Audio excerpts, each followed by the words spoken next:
Gosh, I'm all over the place with the mics today. I was trying to do some guitar. That's not in the right place at all. I was trying to do some guitar work on Tuesday, and the bottom of my stand got caught around my chair. So, while I was moving around aggressively, as you do, I got the thing caught on the bottom and essentially tipped it over, and everything's just unorganized, and I didn't realize until now. So I've just been kind of anxiously trying to set this back up. Hopefully it sounds okay. If it's clear or not, I do not know. If there's any like background buzzing or anything like that can be heard at all, then do let me know. I'll pause the music so that people can find that out. But hopefully it's working just fine. Or if it isn't, then hopefully it's noticeable this time. But hello.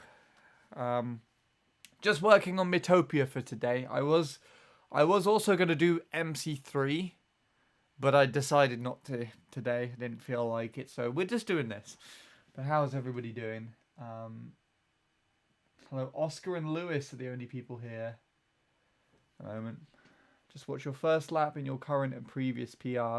I don't think my previous PR is available on YouTube anymore. It was a 1:18:4:12, which wasn't uploaded onto my channel. It was uploaded onto Lord Soups because I wanted to try and make a jokey video for my next PB at the time. And I think I did check, and I think Lord Soup took that one down. But again, you have to remember as well that when I was setting most of these runs, I was just not having fun. So I think my driving is probably a little bit worse in those, but we'll see. Hug the center of the road way too much. Line yourself to the right a little. Try doing just a little. Try doing that. Is that before the shroom? So I think that causes for like a weird sort of if you go way too far to the left, you risk smashing into the wall or clipping the dirt way too much on the exit. I don't remember how Luke's 308 does it. I think Luke's 308 goes ever so slightly too far to the left, and I've been aligning with him most of the time. So I think I need to go further over to the right. But this was when I was playing with Tyler's 088, and I think Tyler actually had more of the correct alignment for the shroom. But I can't remember his lap 1 on his 088. If you're located, you literally just say what I say. If you're located far right on the road, you won't get a good shortcut, meaning you could crash into the wall or get a wider C. Yeah, there you go. The shroom won't carry you through basically enough. Before the shroom. Right, okay. I'm just trying to remember the coloured blocks at the other side of the road. Is it green? Green before the shroom, or is that hairpin? No, that's the hairpin, isn't it? I have to take a look at this now because I'm curious. I do have your video, Lewis. Thank you, by the way. I don't know if I responded to that, but I did watch it after I finished off yesterday. One of the things you have to note as well is that I don't play... when I'm playing on MC3 on stream now, I actually completely turn my screen off. There's a way, I found a way you can do it with the function keys on my laptop, so I just turn it off completely.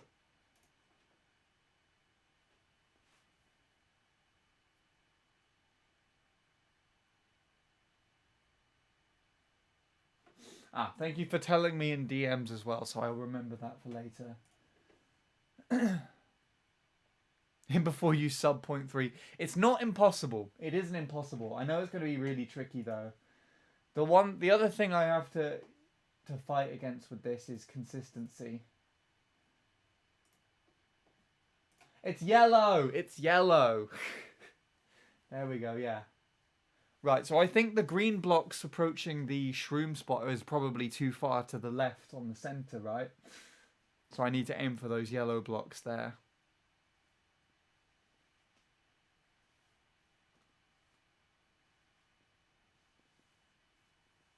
You literally wrote it down on the left side of the screen.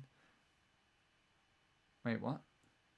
What did I write down on the left side of the screen? On this thing. Where is my mouse gone? There it is. That? Oh, the chat's still on there. For some reason, I didn't think that that was still there.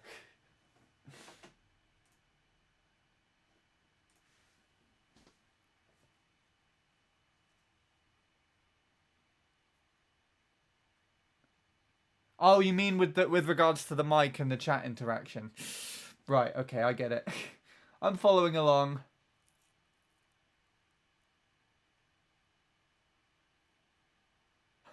Every time you play MC3, you tell us I'm not focusing on the chat I'm playing. Go, thanks. I mean, that's not the intention. I'm hoping to get Spotify music in the background so you have something to listen to. But I'm waiting on... Whoops. I'm waiting on the VIPs to start the Spotify playlist for that one. So I don't know if you actually use Spotify or not at all, Lewis, but I have recently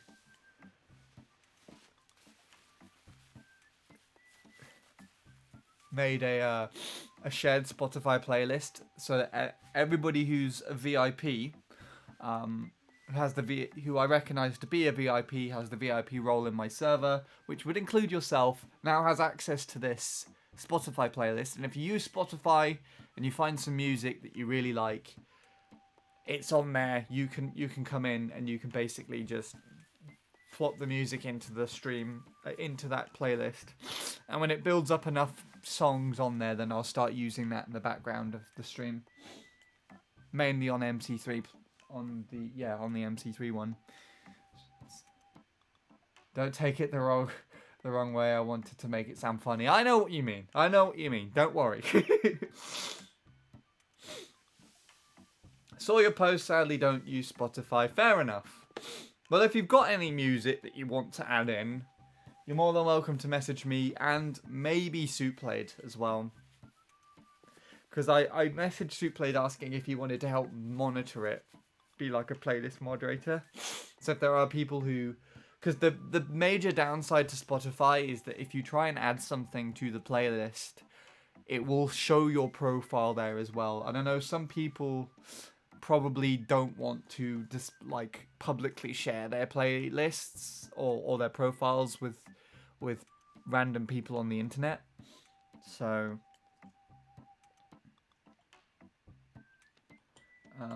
yeah, so if there are people that, you know, find a song that they really want on the playlist, then I will just send it my way. I'll add it there. You could also just drop it in the VIP channel. That's perfectly fine, and I'll add it to the playlist as well. I should probably write that as a note as well in the channel, just so that people know that. That might get the ball rolling a little bit more on some songs.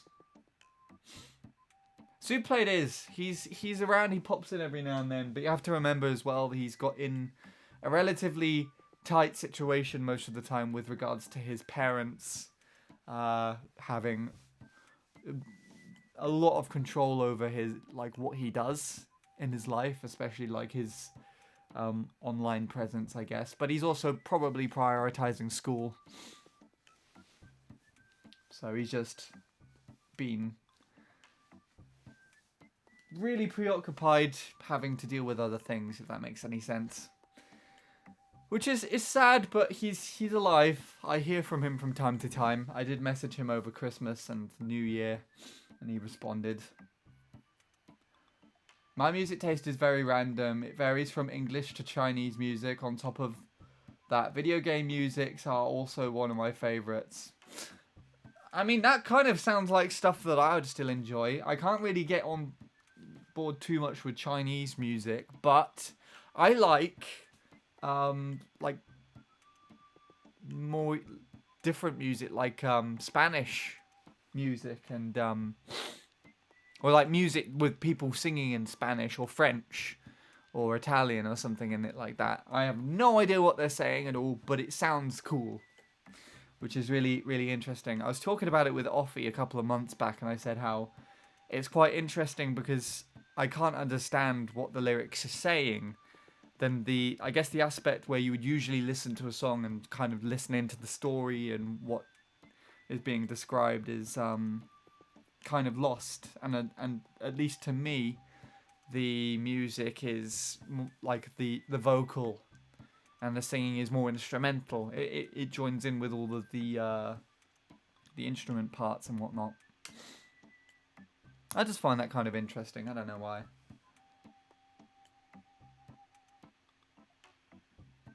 I don't want to attempt pronouncing that. Musica, what? I know I'm going to pronounce that word wrong. I don't actually know with the first one.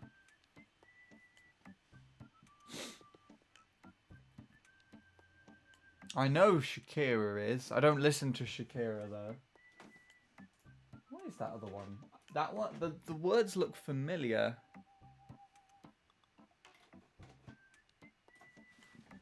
I have to take a look into this now. I'm taking so long not even getting into the game. We're doing the same thing as last time, where I'll end up speaking for 40 minutes before I actually start playing something.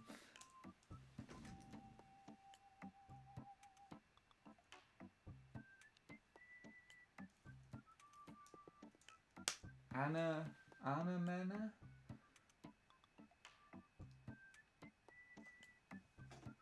Oh, this is a relatively new song.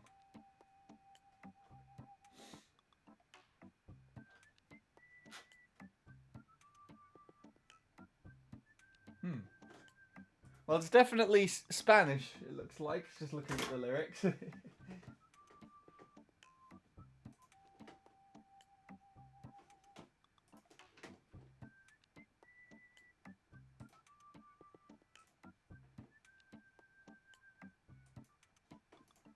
I'll take a look at that one. I'll leave that open in the browser for later. Shakira makes English and Spanish songs. I did not know that. Well, I knew she made English songs. I didn't realise she also sung in Spanish. She's made songs for the Worldwide Football Club. Oh! Club Cup even. I do know about that song because we play that from time to time at my volunteering.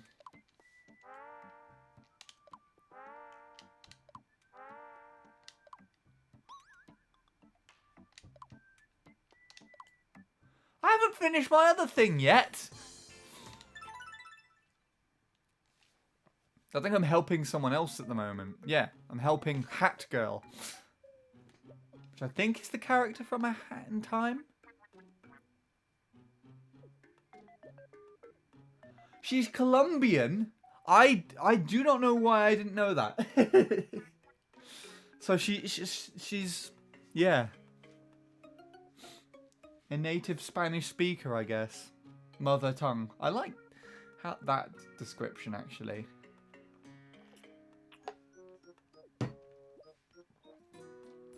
God, why did I not know that? I felt like I should have known that, but I didn't.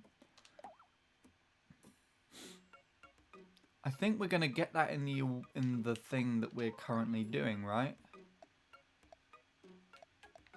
How do I find out?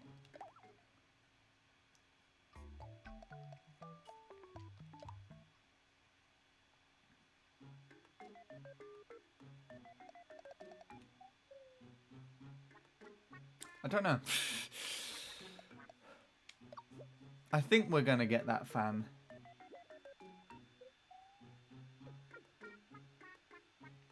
We don't have to know everything. We know our things and ignore others. That's very true. That is very true. I guess because Shakira isn't someone I don't necessarily invest my life into knowing about.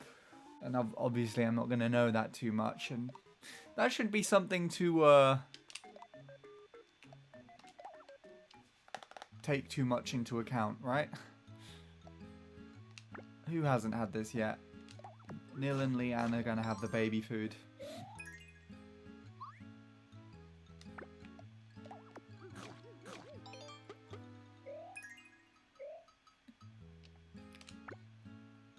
Oh gosh, nobody has had anything.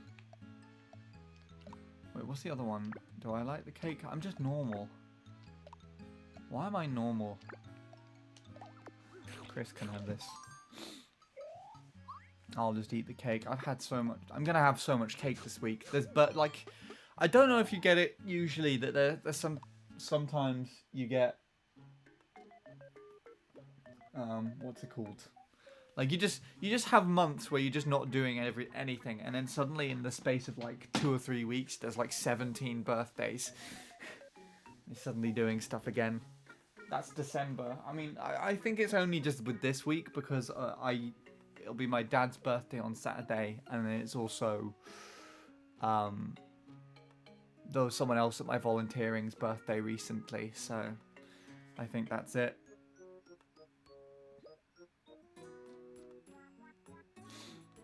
Yeah.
There we go.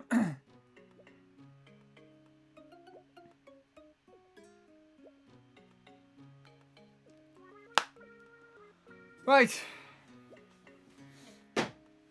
We've been sitting here for way too long trying to crack on. I was in the bathroom or restroom. Don't know if that's how it's named in the UK. I mean, bathroom would be, I guess, the most accurate. But I've also... We use both names. I mean, I also just say toilet. I think in the UK, in comparison to the US, we're slightly more forward with regards to what we say. So I think they say... In America, they say bathroom to try and be a bit more discreet. Maybe, but...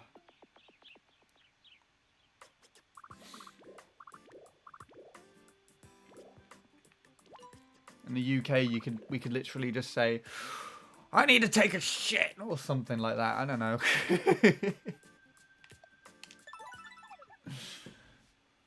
Bathroom would be the most accurate in this sense. Is Nil in a bad mood? That's a good question. Oh God, I hate these things. Not by what they do in the game, but just by how they look. Kind of make me uncomfortable. Simply toilet, yeah.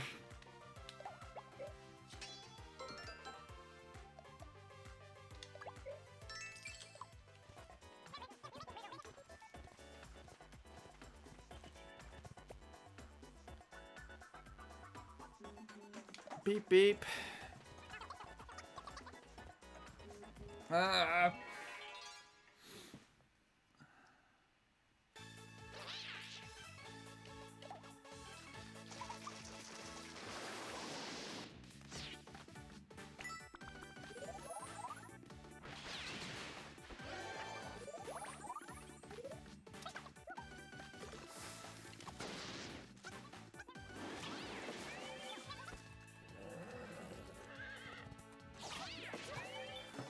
You've got a horse? Is that Soup Blade? No, the horse is called Chestnut, and we've had a horse for the entire time that I've streamed this game, actually.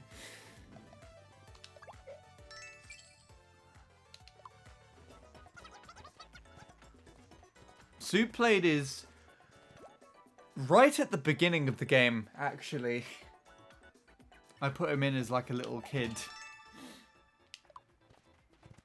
At the very beginning.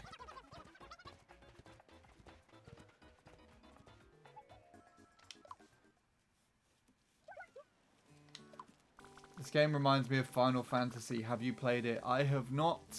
Wait, who was the one that tried the mushroom?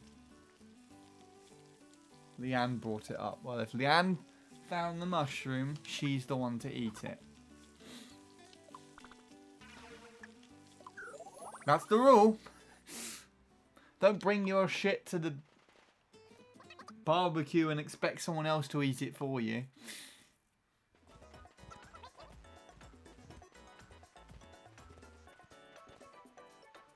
Because I certainly wouldn't want that. But yeah, no. I haven't played Final Fantasy, but I have... One of the characters is in Smash, I'm pretty sure. But if Final Fantasy is like a RPG, then it would make sense as to why it makes you think of this. It reminds you of that. What on earth is going on here? I saw everyone dancing.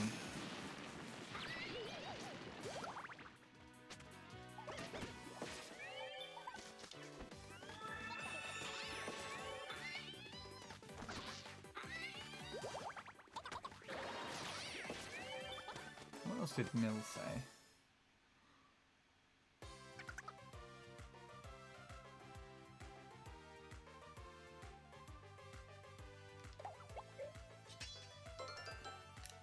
At least this helps because Neil's gaining some stuff. Right.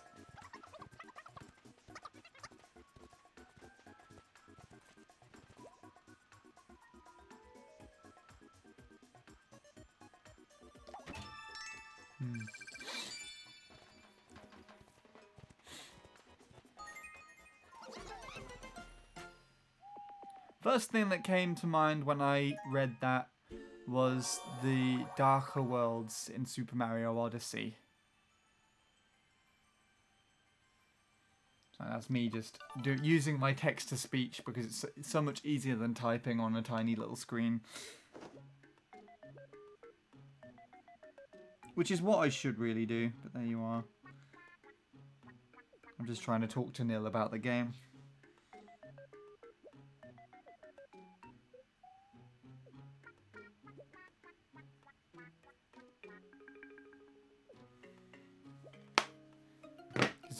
I think he's finished the game, I would imagine, so. The horse has been alone this entire time. Not had anyone there.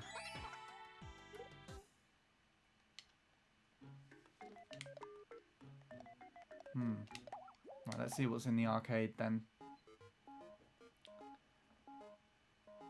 Demonic Flask.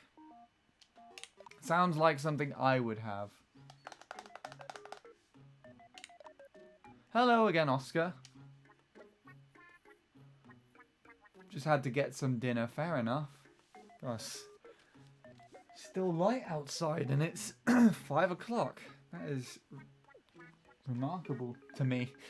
Well, it's a good thing though because we're getting closer to summer now. And I am just so much happier during the summer, the lighter months.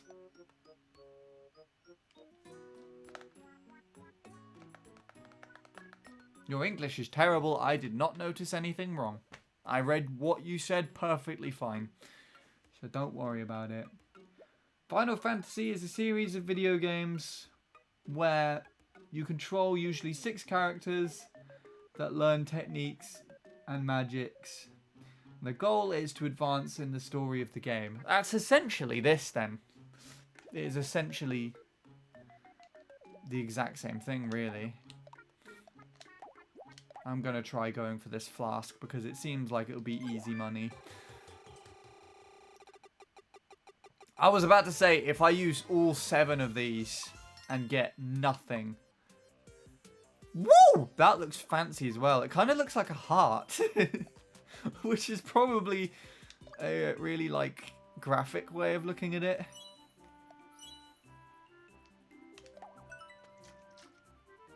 Yeah, let's use that. But what I was gonna say is if I use all 7 of these tickets and I do not get the thing that is taking up the vast majority of the circle, then I would be kind of annoyed. That's Bradley's heart after his drinks.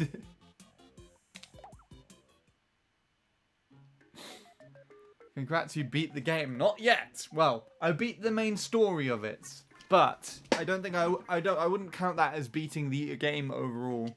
Nil is telling me at the moment that there's actually a lot more to come, it seems. So we'll be working on that. We'll find out how it goes, though. Who wants food? Will wants food. Oh, God. Why do I like the baby food? I'm going to give this to the 2 people that haven't tried it yet because that's interesting.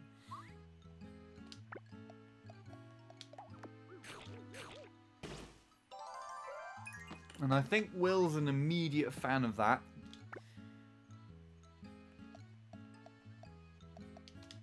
Chris is probably going to be normal. No, he likes it. Okay.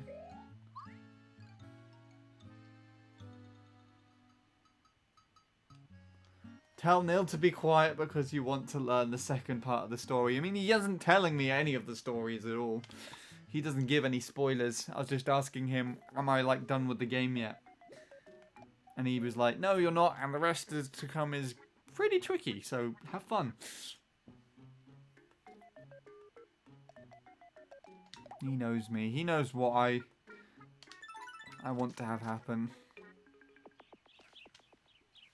We're just exploring at the moment. This is fun, though.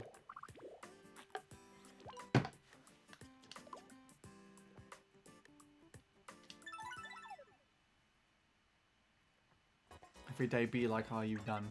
What? Are you done with this day? Can this day be over yet?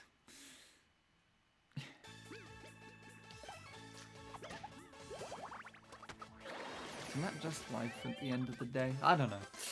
I don't know where I'm going with this.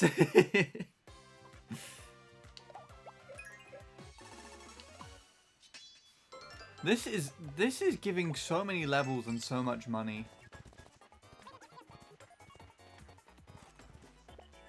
Right, shortcut time.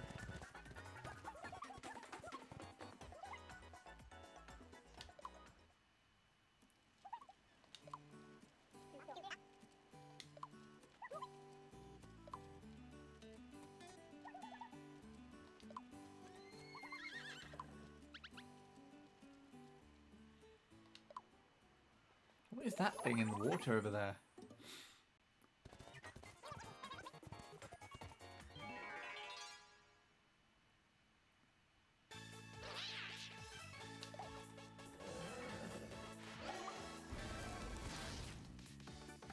I think those are coconuts, aren't they? It's a coconut but with the husk on it, so it's kind of just dropped out of the trees. I'm just basing that off of seeing them in the background or actually on the trees. I imagine that's what those are.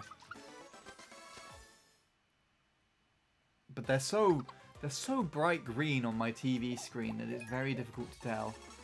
Obviously, because this is a completely fictional world, it could be worth assuming that they aren't actually coconuts, but something that resembles them. But what would I know? Oh, we've got so much gold while we're going through this as well.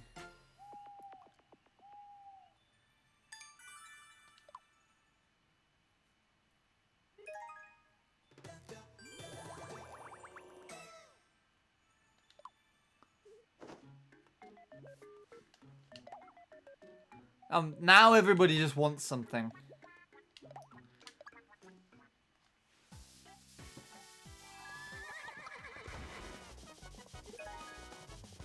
Imagine if this game was a movie, I'd watch it 24/7. I feel like a movie of any sort of RPG game kind of ruins the aspect of what the game sets out to put forward anyways.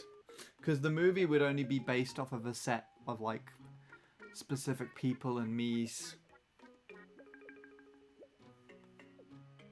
Whereas with the actual game, you can kind of put in everybody else and relate it back to, like, your own life. Like, these are all people who I would know. These are all people that I know, except for Hat Girl, obviously.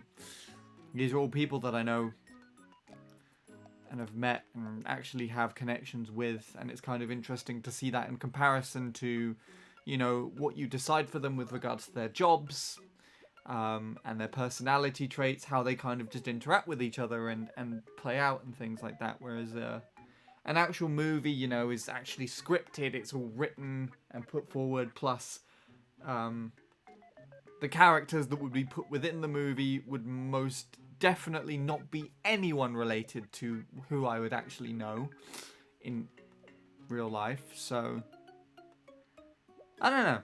It's just it's an interesting concept to see how it would play out, but I don't think it would be as good as actually playing the game, is what I'm trying to say. There's just so much more to invest yourself into in the game.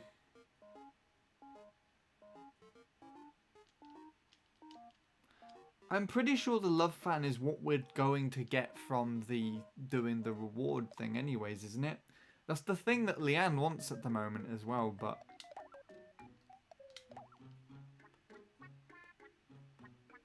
I think that's what Hat Girl is going to give us. But I can't tell, because is there a way to look at what she's going to do? I mean, these are also really expensive now. I didn't think it would get too much more expensive than 5,000, but it looks like I was wrong. I mean, we have enough money to blow off. We might as well buy some of this.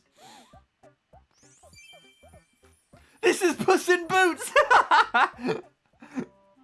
I did not read that until now.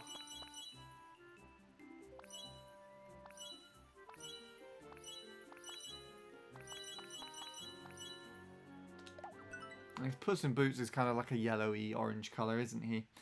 So we might as well just do that. Let's give Crystal what he wants as well.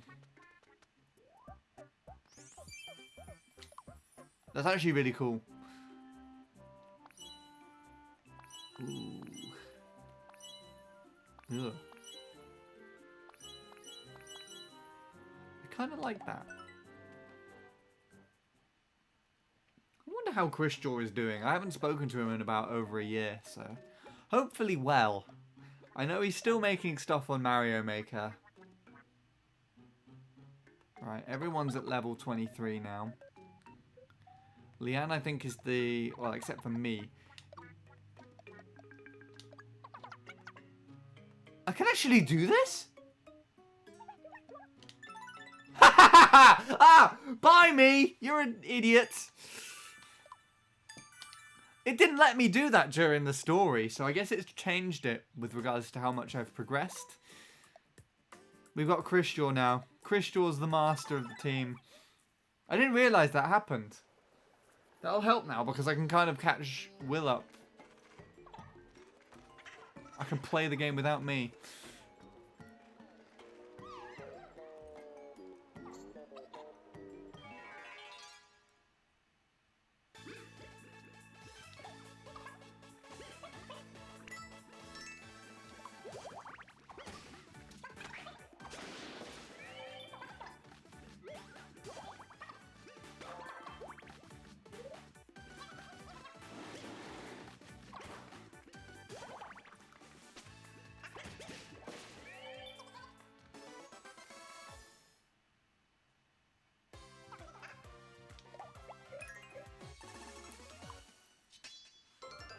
So now the aim is to just try and level Will up enough.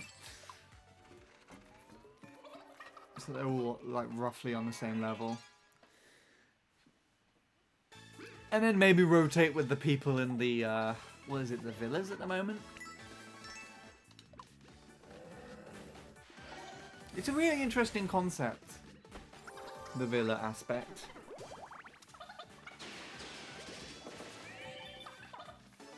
I have to try and fill out the villa with Miis and then just level them up gradually. But that feels like it would take such a long time.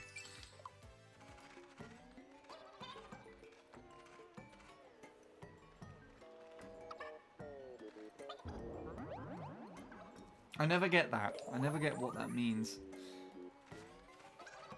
Right. I need to charge this up soon. So.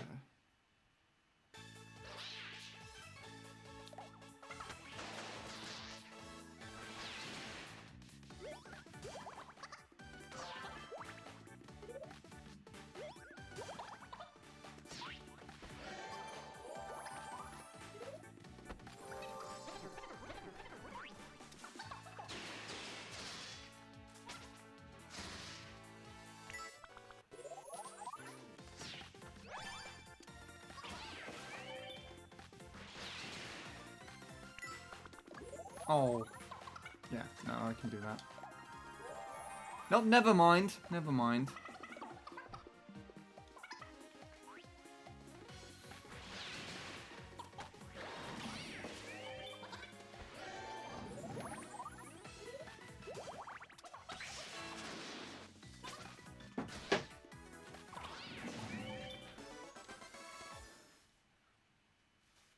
I'm pretty sure you would like tower defense games, Sean. Apologies for being ignorant, I guess. But what is tower defense? The first thing that came into mind was this old Flash game I remember I used to play at school, which was called Balloon Tower Defense. Oh, these still upgrade? I thought these would have been finished by now.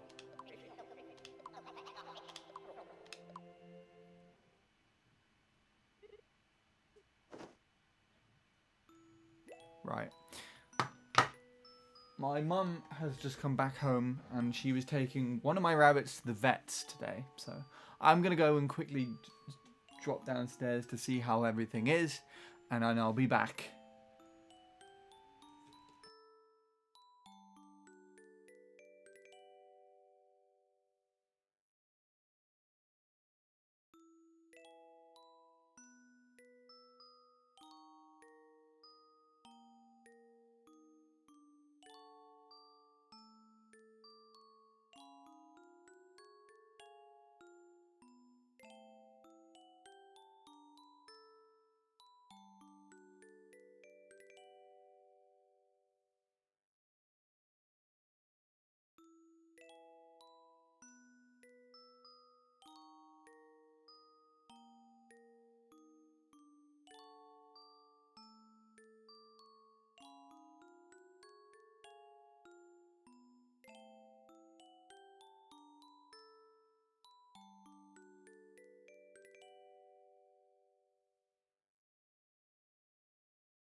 Sorry about that. It took a lot longer than I was expecting because I had two things to wait for. Long story short, if anyone was wondering or remembers or is still here from when I said earlier, my rabbit is fine and there's actually a chance that she could have her sight restored, which is fantastic as well, so that would be great. Cost a hell of a lot of money though. So yeah, that's something. Anyways, what's been going on while I was away? I think it's literally just Lewis saying stuff about the game. Tower defense are a set of games where you build towers to kill or stop enemy forces from advancing. The objective is to defend a specific structure or point. Usually you lose health once the units attack the structures or get into their goal. Another game in which you would enjoy is Team Fight Tactics. You get units and upgrade them, collecting 3 of them. There are 3 levels, of level 1 being the weakest and level 3 being the strongest. Units have stars and more stars. Units have stars. The more stars they have, the more powerful they are. This means a level 2, 4 stars character is stronger than a level 2. 3-star character. The point of TFT is to place your units which act its own to destroy the opposing enemy characters. I see. That sounds very intricate, but it's probably relatively similar to this. Anyways, carrying on. What is Leanne saying to the horse? Let's see. That's what she's saying. Right.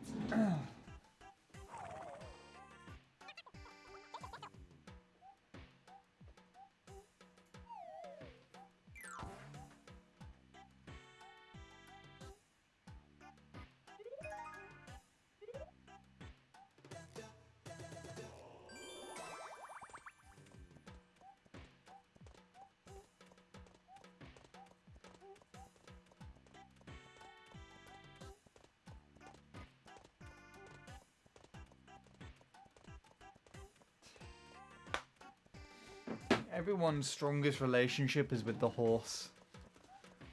It looks easier on video. Watch your video if you can. It sounds quite like a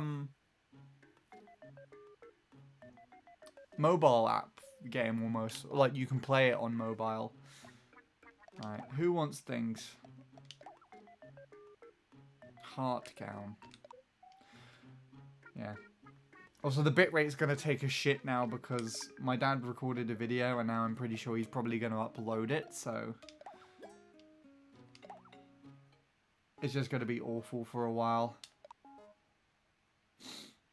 But as long as you can hear me, it's still fine, right?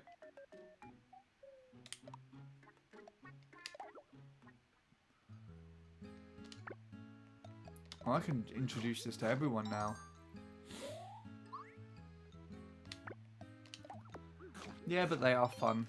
Fair enough. I mean, I could probably... There's a chance that I could actually take a look at it on my phone, Lewis.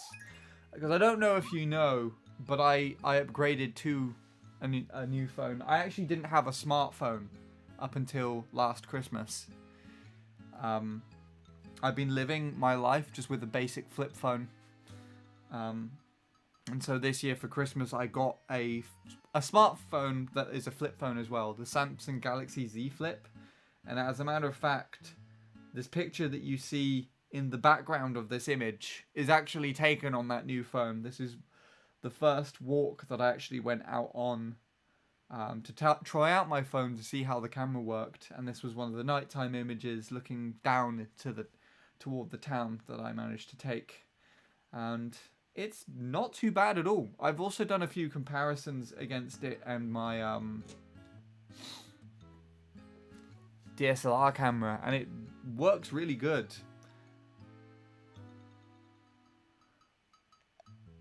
It does have a good quality. That's not even its full quality as well. I actually had to downgrade downgrade the quality slightly so that the what's it called? The stream could see it properly. Like it would work. It would work on my background without lagging it out because it takes in like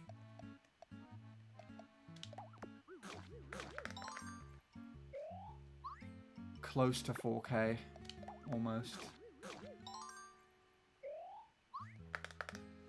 And Abiku is raiding with a party of 9. Thank you, Abiku, for the raid.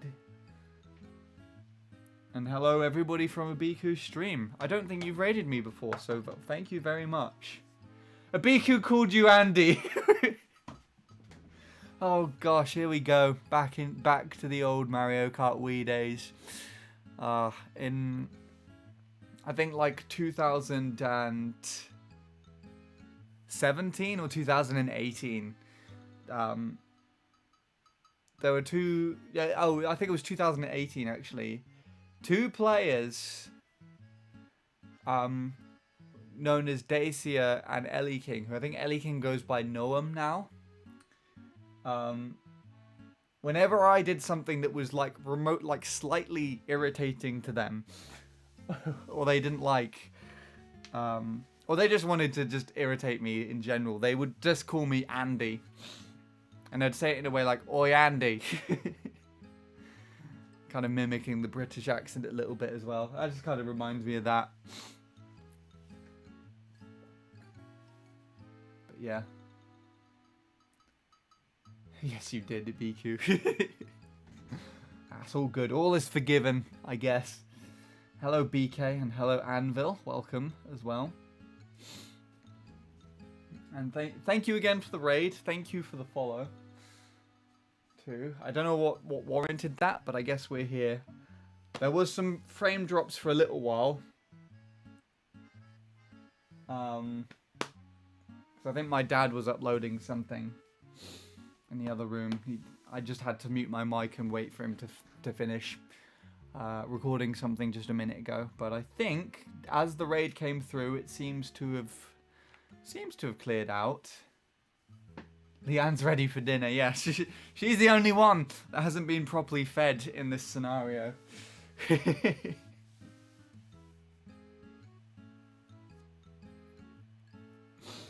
I do have to go though, so have a good stream. Well, thank you again for popping by. I appreciate it. I hope on your behalf that the stream does go well. And I hope that you have a good, whatever you're going to go and do now. Rest of the day, maybe. I don't know. It's starting to get close to nighttime now. It's kind of gloomy looking around here, but that's just because it's cloudy.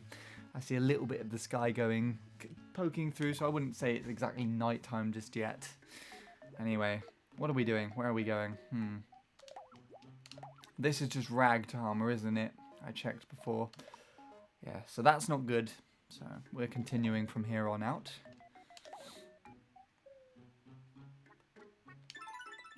I do like how I can just play this game without myself. That just amuses me for some reason, and I don't know why.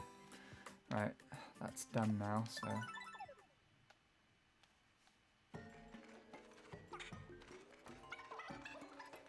I'm not a happy bunny. Oh, so yeah. So, for those who don't know, I have a bunny. Well, I have 3 rabbits now. We've got one. They're all 3 girls. We had a new one that we got for Christmas, or adopted just before Christmas, I guess, called Rebel. And then we have our 2 other rabbits. One is Blue, and the other one, who you could see pictured as my channel reward points, is Flopsy, who, to be less generic, I refer to her as Floop.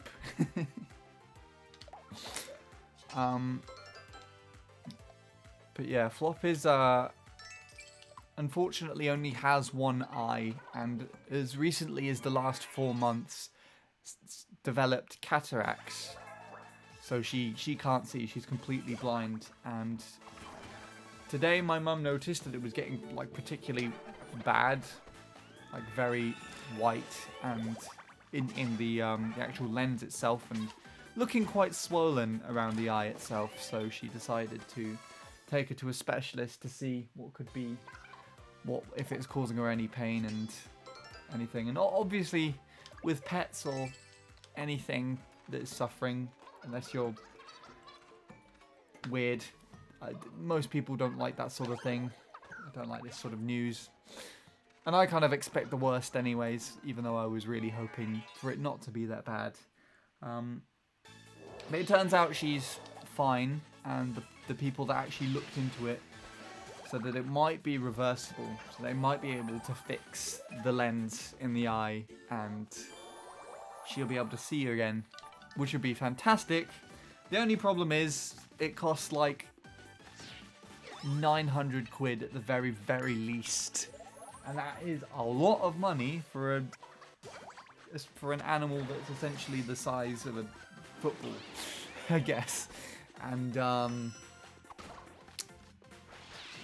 she's also on the older half of the rabbit lifespan now, be it that I think she's lived for 6 years, which would be just over 60 equivalent human years. So I think for every 1 year it's roughly 10, but I don't know.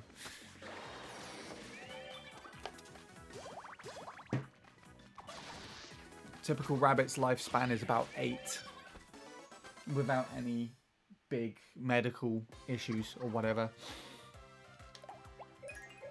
But yeah, she's a very strong rabbit. Despite the fact that she can no longer see, she is actually rather active. She will still run around and be excitable, even when you walk into the room and first see her in the mornings. Even though she can't see you, and would most of the time, and sometimes humorously, run into things trying to find you. She's still in good spirits, so we'll see how things go, though. That's my news for the time being. That's all I have to share. Alright.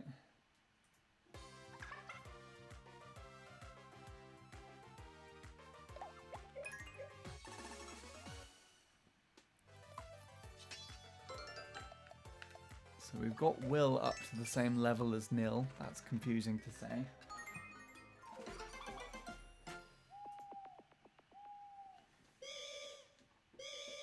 Oh crap, who's got COVID?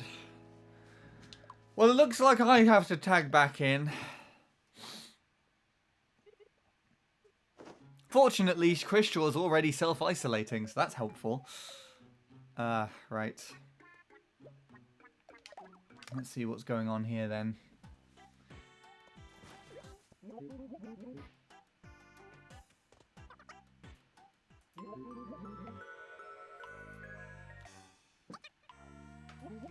Ugh.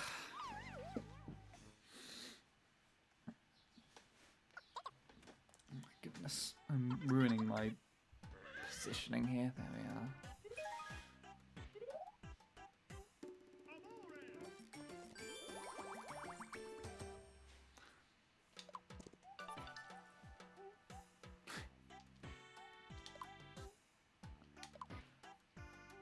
So that's the, I think that's the strongest connection at the moment. 31. Oh, the other Sean might be on 40 actually. I don't remember. Who wants things?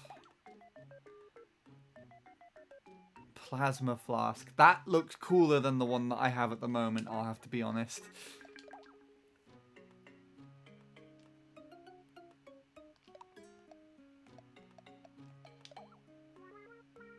Heart Clown. What's in the arcade? Let's see. Any chances of winning something? The Love Fan. I'm pretty sure the Love Fan is what we would get as a reward from helping Cat Girl. So I don't think I'll go to that great of an extent just yet. But I have enough money to buy everything else.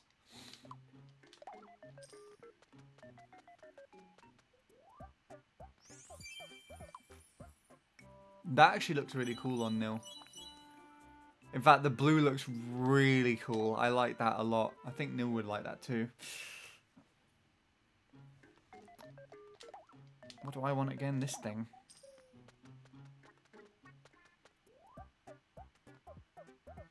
Oh, but that means I have to get rid of the heart flask. The one that Lewis said looks like... it's cooler though. It's cooler. I have to use this one. What else did Lewis say actually here? He sent a paragraph in the middle of that raid and I did not read it. What did it say here? Sorry about that, Lewis. Don't you like it being a musician? I bet you are sort of an artist and this can boost your creative process. What, streaming or the actual like game itself? At the moment in time, my creative process is kind of healed. So I don't know if I spoke too much about this, Lewis, but I think you'll kind of understand this perspective anyways. But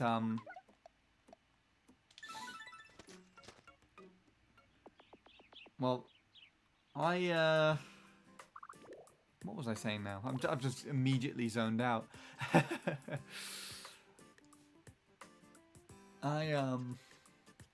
I was trying to put together a composition, a song, and I'd been working on it since August because I had this very, very vague perception of what I wanted to have with regards to the song, what I wanted to try and make. And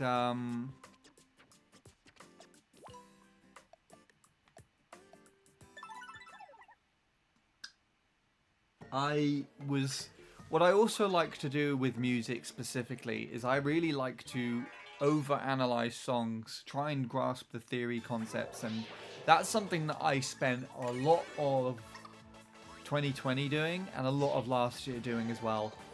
Specifically last year when I was listening into other people's music and I was just trying to analyze all these things and aspects, and it just seemed so ridiculous to me that it was more discouraging actually. So what I kind of ended up doing in the long run is when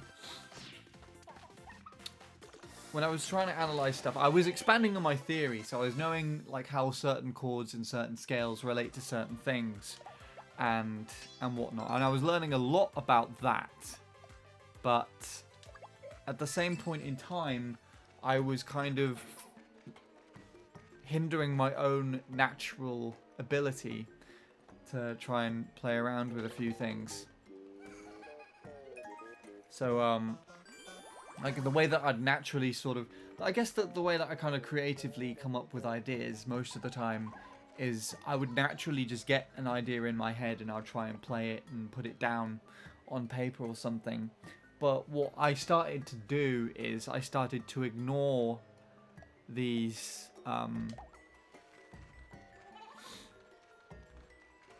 ideas and this sort of aspect of the way that I thought because I wouldn't think it's smart enough. I thought, well, actually, knowing stuff from this aspect of music theory, this should work. And I was kind of putting more knowledge than creativity into coming up with this musical idea. And although it was working, and I was correct that it would work, it kind of didn't have a flow to it. And that's sort of what made things struggle in the end. So I was starting to struggle to come up with or work on music because I was basically overthinking that aspect rather than just trying to work from the heart, I guess is the best way of saying things.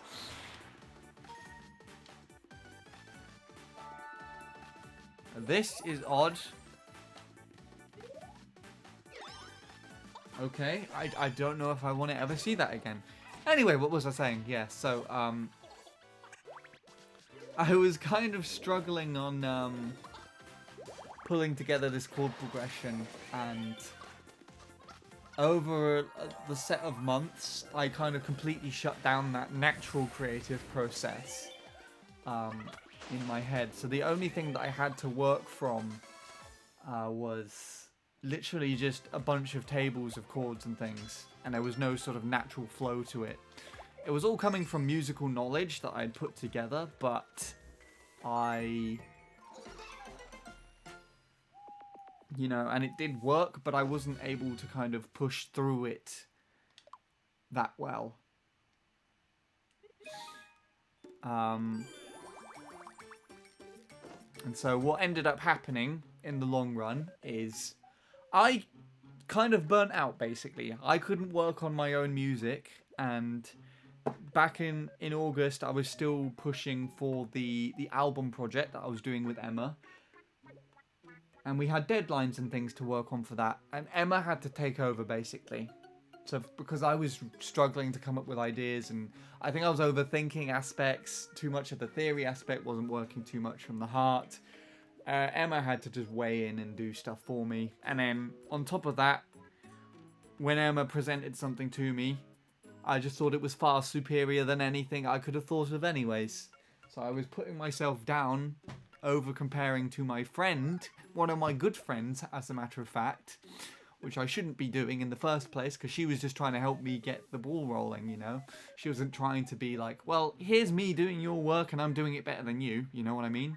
Because that's not what she thinks in the slightest. I have no idea why it was playing on my mind like that.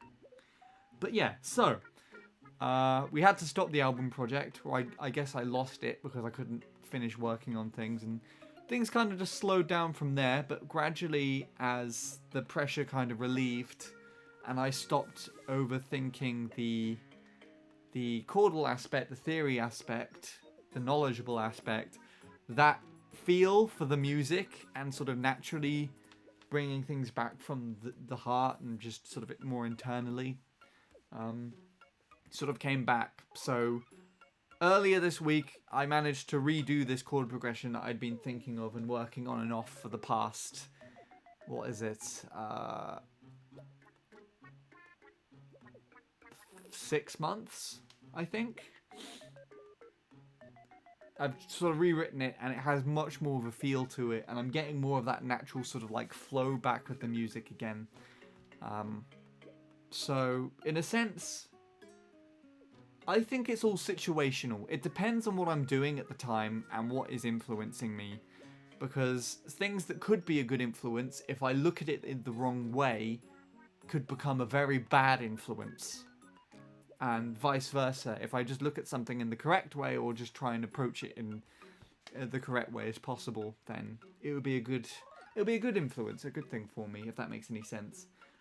I don't actually know what's inspired this, but I guess it's just because I put it down and just stopped both over analyzing other songs and over thinking the theory aspect of the music I was trying to make, and as such now I'm getting more of a flow back.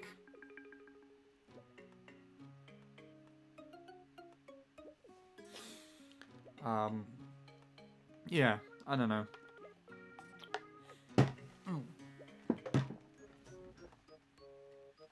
Let me catch up on chat a bit there. I wonder if there are internships for international students in the UK. I mean, I know of a couple of people who have come over from the US to study in universities over in the UK. I'm not too sure about internships. That's not really something that kind of crosses my mind, but I would imagine so. I wouldn't know how to go about doing it though. No amount of therapy will heal that. I imagine that's the cat thing that Will did. Might have to clip that and send it to him. I wonder what he'd think. Maybe I'll upload it to Twitter later. I didn't save it from my Switch thing, so I'll have to go back and find it on stream. Why did you stop your project? Was it the burnout you mentioned earlier? Oh, it's a very long story. It's partly the burnout, and looking back at it, it would have not been a good idea to push through. How can I put this? It was a unanimous decision by myself and the studio to stop working on the project. But it was also kind of brought to an end because I didn't actually understand correctly what they were trying to get from me. And that was both because I didn't push and ask for that many questions. I sort of just took their information and interpreted it in the way that I thought it was. And then they were also just not that clear on what their intentions were or what the project actually was for. But basically, the album project, the entire purpose or aim with regards to the album project in the first place was to take an artist, independent singer-songwriter preferably, and help pull together an album that they can then use to push them further in their musical career. So what was, I guess the aim was to put together an album within a year. That was the time frame. And produced basically a bunch of music that I could then take and then show people to help get myself gig opportunities, to maybe help go on a bit further to an actual record label that could then, help produce and promote music, future music I create. It's basically like a Kickstarter for a full-on musical career, if that makes any sense. And what my interpretation was basically because the studio now has more funding backing it, the charitable funding. That's why there was a time frame, by the way. This whole project was charity funded, and so in order to meet, the funding requirements, that this is why there was timeframes and things in place, and this is why there's very specific requirements, which is also why I lost the project, because I didn't end up fitting them as well as they expected, or as well as hoped for this sort of thing, this specific thing. But yeah, what was I saying?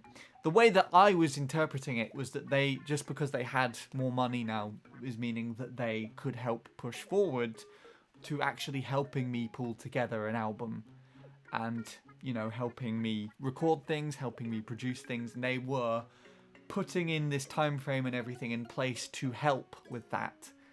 So I didn't realize it was on a specific time frame as part of a specific project specifically funded to specifically help someone as like a forward point in this career. I just thought that they were going to help because it's something that they knew that I wanted to do, and now that they had the money to do so, they were able to push into that, and I was gonna finally be able to, pull together a project. I just thought they were doing it to be helpful, and that, that's just how these sort of things work out. If you wanted to try and work on something, you need to give it time frames, you need to be dedicated, you need to work on it like this. So there's a basic, I guess that's kind of like down to a miscommunication. You didn't know there were...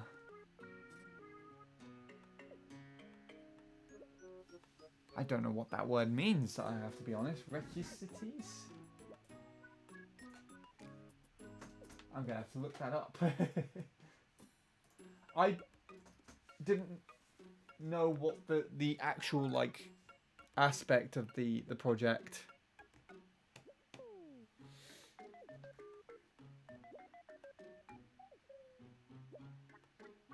A thing that is necessary for the achievement of a specified end.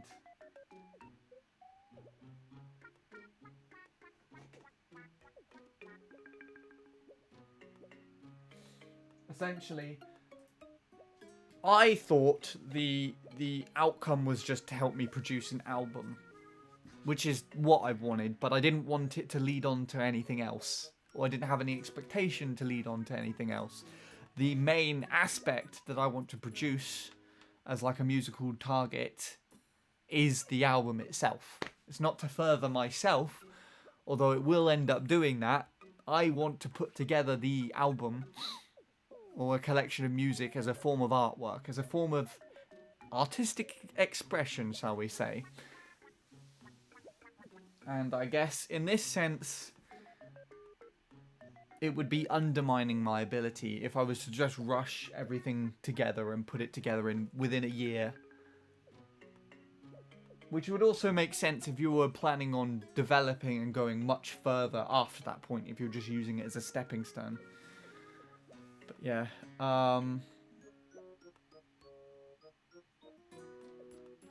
one thing I've learned is ask even if the question sounds dumb. Words can be interpreted varying from one person to another.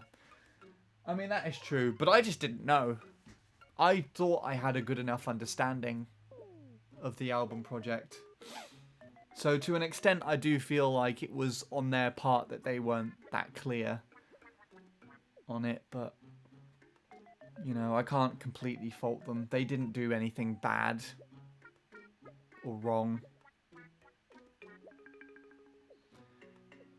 But yeah, no, what ended up happening?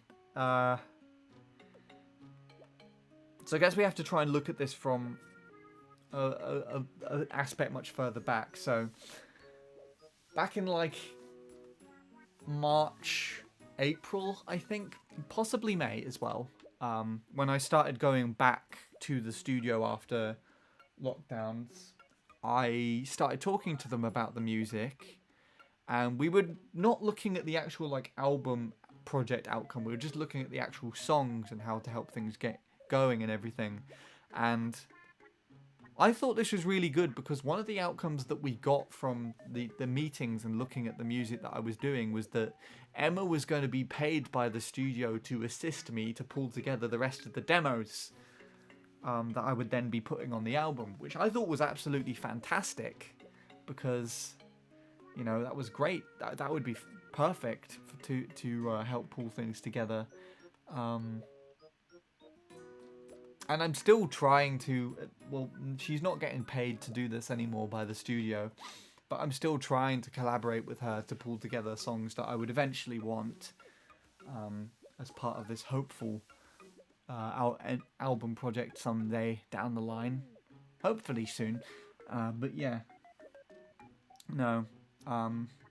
So we started getting that going, and, you know, me and Emma were working on things virtually. To try and put this together. But then we also had a bunch of gigs planned. So I was penciled in to do some live performances for the studio that they do. And this was part of the program as well. This was to help promote myself, to develop an image so that I could then, you know, sell an album hopefully one day. It was part of that aspect. But so we also have to remember that while me and Emma were working on things, while we were trying to do that, I started analyzing the theory, as I thought it would help bring a more, I guess, eclectic, compositional aspect into the music that I'd produced. But I ended up just sort of ruining my own flow so that Emma had to take over. And that's why I started feeling like I was burning out, but didn't realize it because I was also enjoying too much working with her in the first place. Then we also had the deadlines coming up because the agreement that we came to was at the beginning in March and April. Was that me and Emma would work on producing a bunch of demos by the summer, so that we could then bring the demos into the studio, work them into full songs, and then they'll be ready to go on an album by December of last year. And a lot of these deadlines were also interfered with rehearsal time and gig dates for the performances that the studio had penciled me in for, which is also part of this funded project that they had me in for. And it was a bit too much to work on, especially while you're also burning out. It was a bit too much to work on. But to top it all off, and this is what actually triggered for the album project to be considered to be dropped, and eventually dropped anyways, is that on one of the gig dates they had me penciled in for, Emma wasn't available at all. And since I had been introduced to her and she started working as my drummer, and then I guess like our little sort of duo that we have had going over the last few years, this is the first time that I would have been working without her, and they just... This wasn't something that I was expecting, and they just kind of put me with people that I have not worked with before in a band. Or that I wasn't expecting, and at that point I was just feeling very lost and very overwhelmed with, you know, what was happening. So I put forward, once I found out that Emma wasn't doing the gig, that I just didn't feel like doing it anymore. And a meeting was called where we kind of sat down and spoke about all this. And yeah, eventually I didn't end up doing the gig, but I also did. We also stopped the album project, or at least that one specifically, if that makes any sense at all. So yeah, that's kind of what ended up bringing a low half of the year to me. Because for the rest of the months following August was kind of just a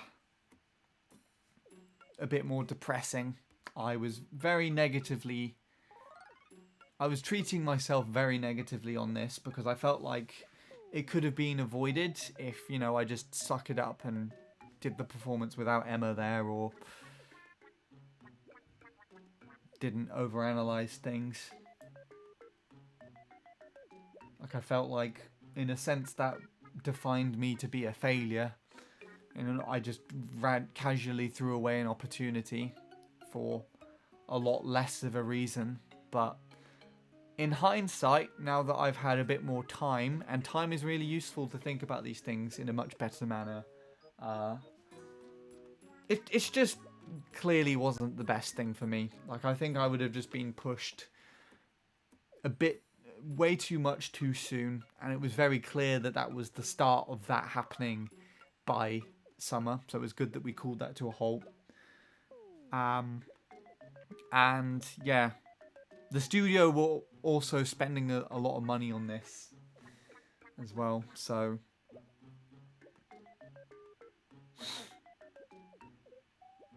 if I wasn't gonna if it wasn't gonna give me the outcome that I wanted, then it wasn't really worth the investment on their behalf. But it's not all that bad, because I'm still kind of doing the album project, but I've sort of gone back to 2019 basically. Because basically in 2019, before they had all their funding and stuff, when I joined as part of coming in as part of the studio, you know, I was bringing in my music ideas and I was showing them in the studio, and sometimes occasionally getting work done on songs, having them produced in the studio and everything. But I was just sort of, everything was just more in my control, if that makes any sense. So we were all just running off my ideas. When I thought of something, I would bring it to them and then talk about it, and they would just give advice, and then I'd go away and act on it myself.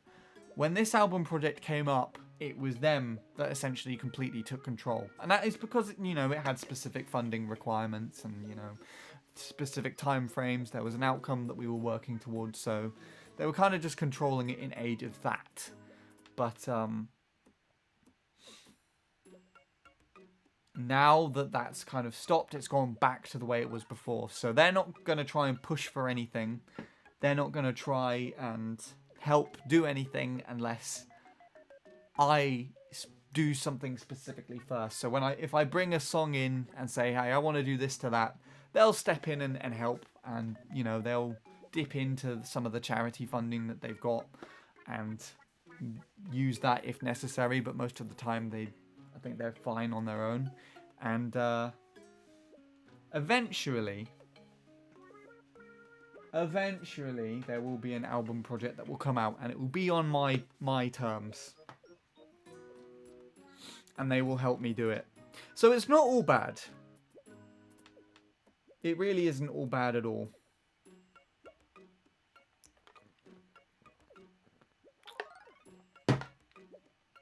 As a matter of fact, this is what I actually thought was going to happen.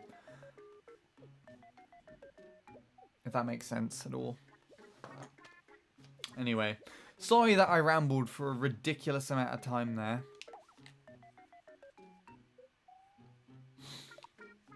I hope it was understandable.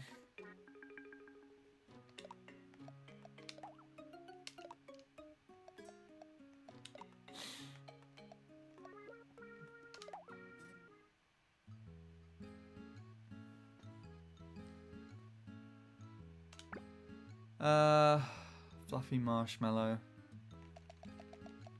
Who gets the fluffy marshmallow? Will gets the fluffy marshmallow. Cool, right.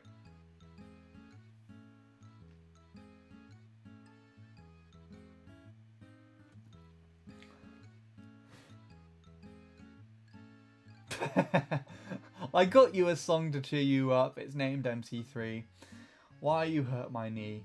Playing is and frustrating at the same time. Getting better and realizing you've got a long way to go. Crashing into the wall, learning my limits, to not miss a mini turbo. When the track hits you and your life does it as well, you stop autopiloting and become stronger. MC3, why you hurt my knee. I've learnt a lot, I apologise a lot, and I still have a long way to go. It's hard to type in my phone, I forgot a few words to write. Fair enough, I like it. I'm going to print that out and put it on my fridge.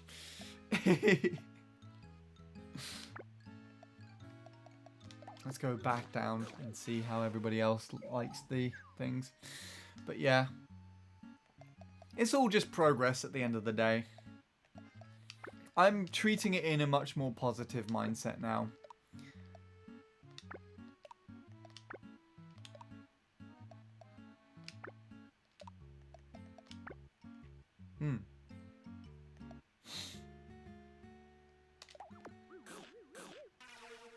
I understand your toxicity somehow.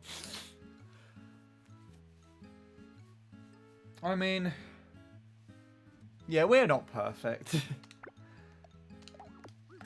By any means, no one is actually.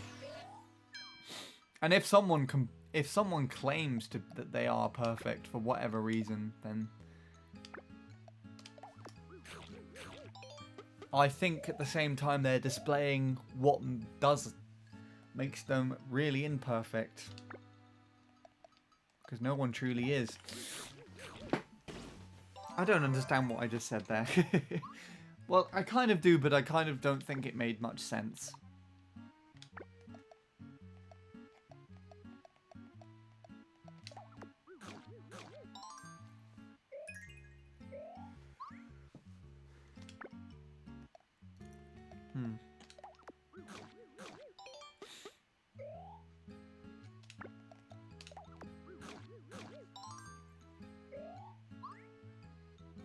There we go. Everyone is very full. Yeah, I don't know. We're getting there. I'm much happier with regards to my position in music now, at least. I wasn't a couple of weeks ago. But for whatever reason, I just decided to shape up. Shape up? Fix it up. Somehow, and I don't even know how. Oh, Chris is better now. Well then I will swap him out for myself.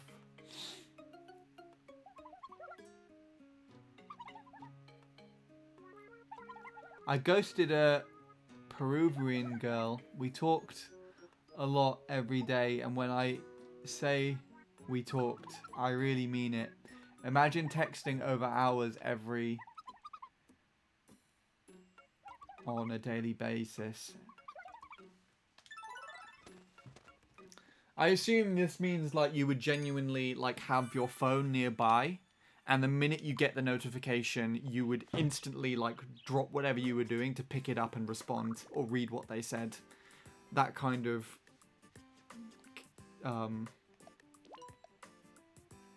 sort of texting relationship. Indeed. And she did the same. That's a good thing, at least. When I try and message Emma, I at least have to wait a day for her to respond. But she's very busy.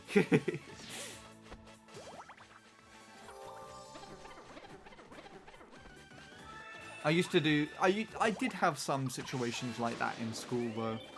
I remember. There was a girl that I used to really like, that I would just message constantly on Facebook.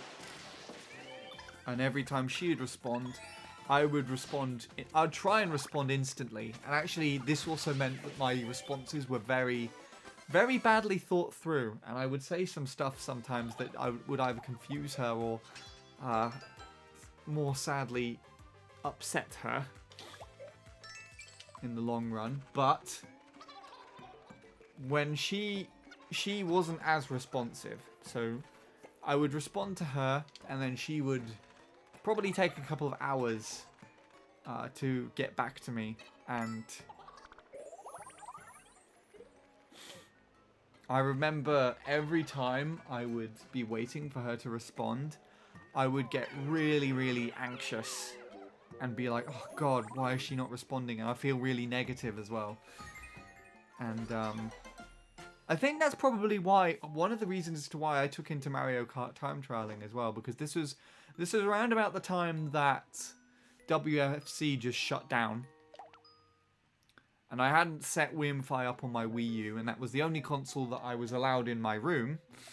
I wasn't allowed the actual Wii up in my room, so I had Wiimmfi on the Wii because it came with CTGP, but I didn't have it on my Wii U because I didn't have a good method of setting it up on my Wii U at the time.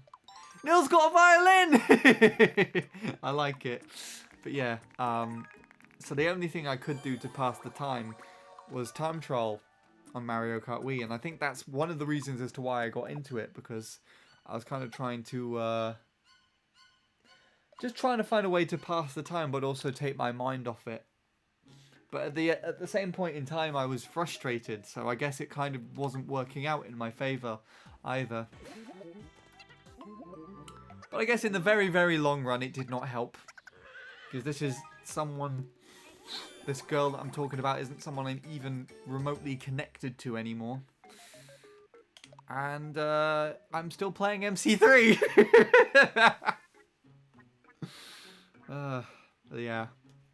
But there we go. I kind of took what you were talking about and made it a bit about myself there. But I guess it's good that you have a connection with someone that you're talking to. I think actually I've been speaking to a girl on and off like every few months or so. There's a girl that I think she's from Argentina. I don't know what the correct term is for someone who lives in Argentina. I want to say Argentinian, but that sounds really wrong. But we've been sharing a lot of music, and it seems like she also has a very, very varied musical taste.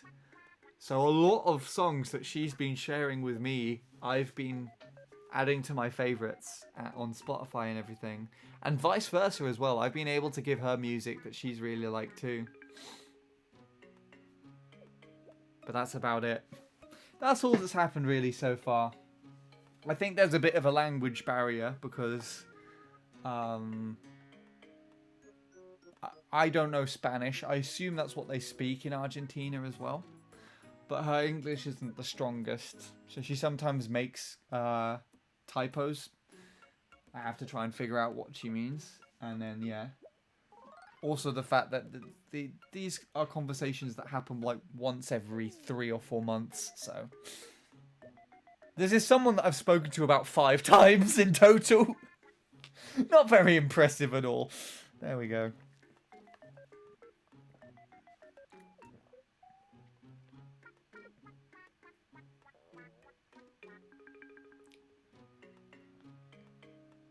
Ugh. Oh, we've got Sean here as well. You... Hello, Sean. I thought you were Lewis just responding loads of times, talking to me. Your names are the same colour and you're both VIPs.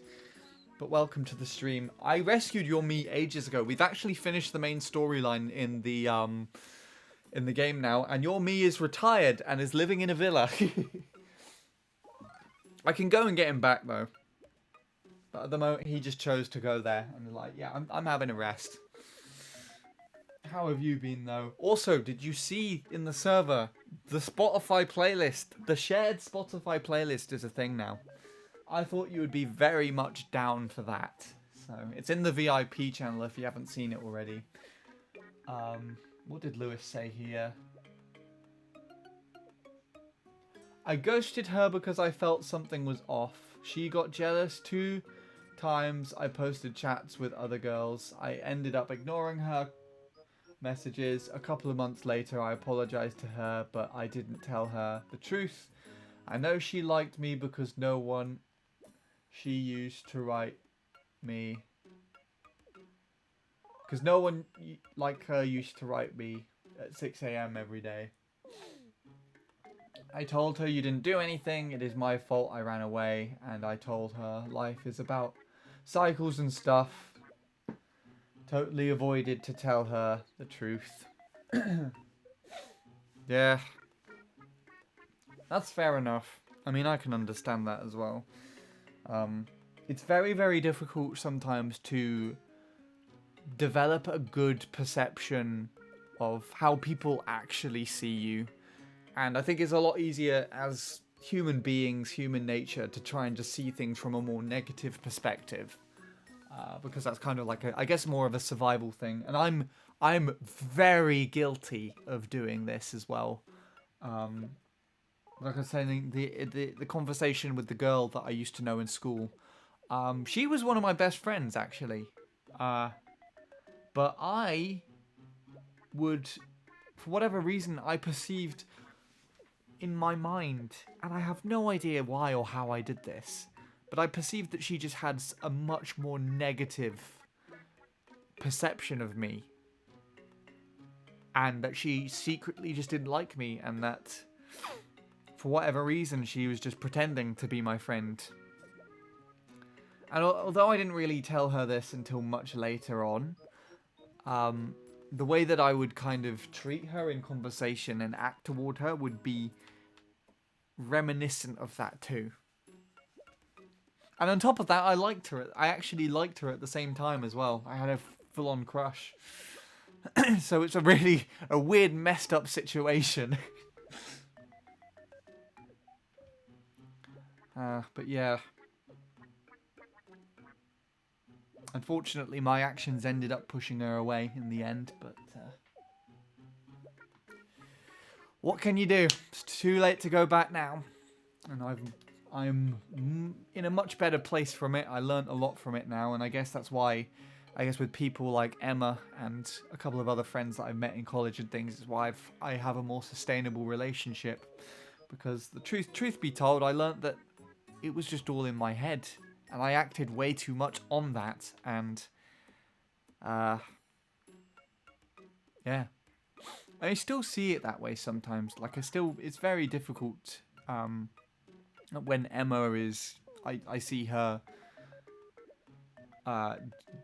doing some music with other people online, or, you know, just in post with her friends, with her band, and she just hasn't responded to me, or she hasn't been openly sharing the music we've done together. It's quite difficult to see that in a positive way at first, but we have to remember as well is that this is just what she does, that she's a musician, and an incredibly talented one as well. She has a lot of connections with other people in music. She was in a proper band way before she met me, and the fact that she's gone out of her way to help with all her music, me with all my music and stuff, is beyond what anyone else has done so far. So it's almost selfish to think that she has a negative perspective of me. And on top of that, she's just a naturally really enthusiastic and positive person. So I just don't think she can really see anyone that negatively unless they're literally a dick. But yeah.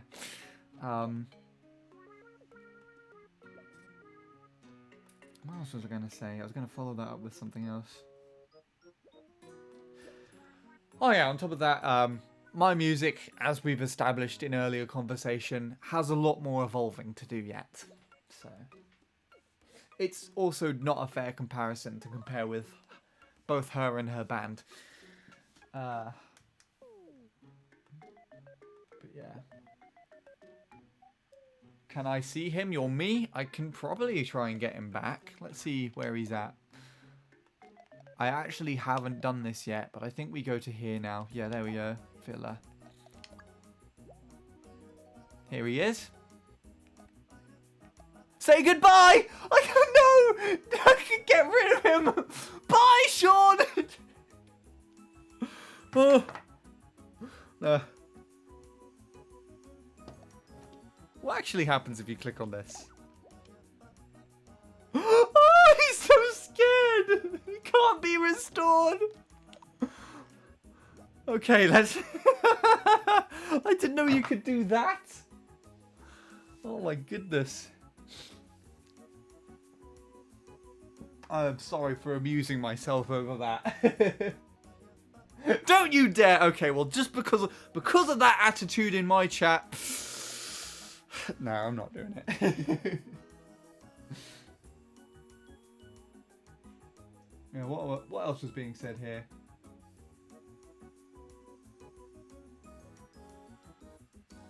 I saw, but I'm self-conscious that people won't like my music taste.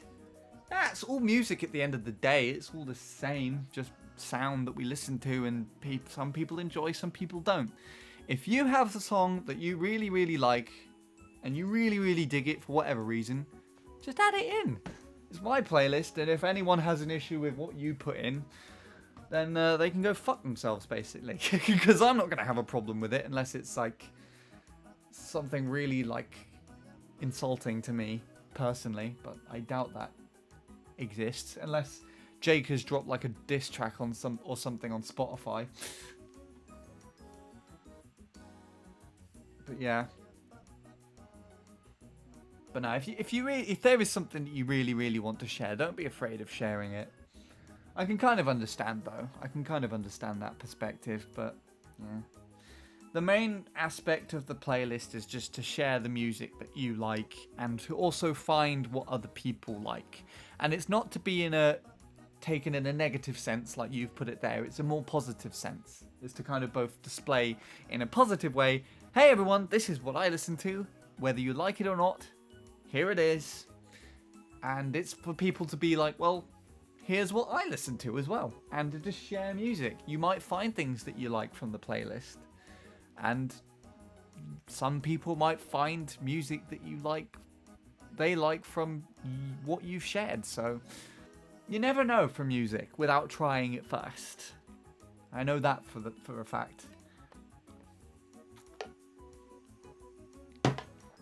What else has Lewis said here? I feel like I ruined a good friendship just because I suspected she was jealous when other girls talked to me. I mean, probably, but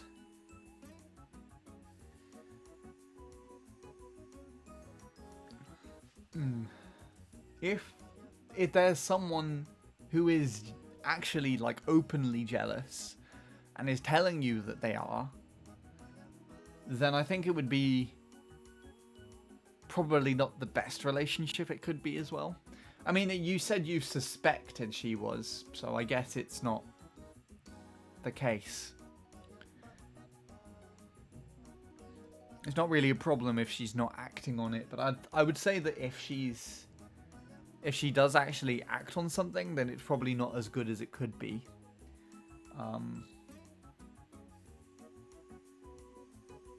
Because you still deserve to have your social life, you know. You still deserve to have other people to talk to and whatnot. shouldn't really be controlled or affect anyone else, really. I don't know. Yeah, you've learned. Asterix, you are overly self-conscious and you have to turn off the switch a little bit. If only it was that easy, Lewis. I mean, if only it was easy, to be fair. But you'll get there in time. It doesn't just suddenly happen overnight and you're like, oh my god, I'm not self-conscious anymore. Because then you know what will going to happen. You're just not going to put clothes on while you walk out the door, and it's going to create an entirely new situation of awkwardness. Things have to happen in increments so that they can happen properly, you know?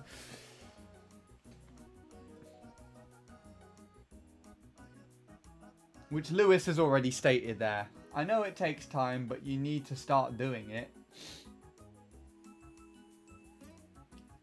Until it becomes a part of yourself, we human beings are in fact creatures of habit. Change your habit, change your environment, and you will learn.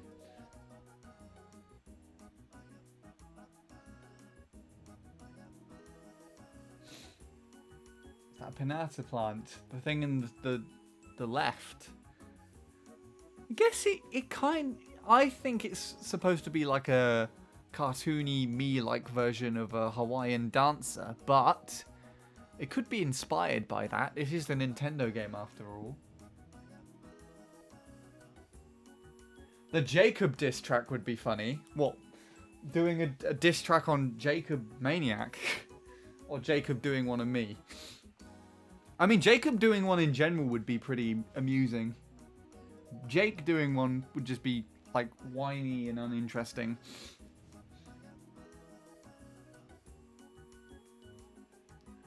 I won't judge people, it's just I'm self-conscious that other people will judge me. And that is what I was kind of saying earlier.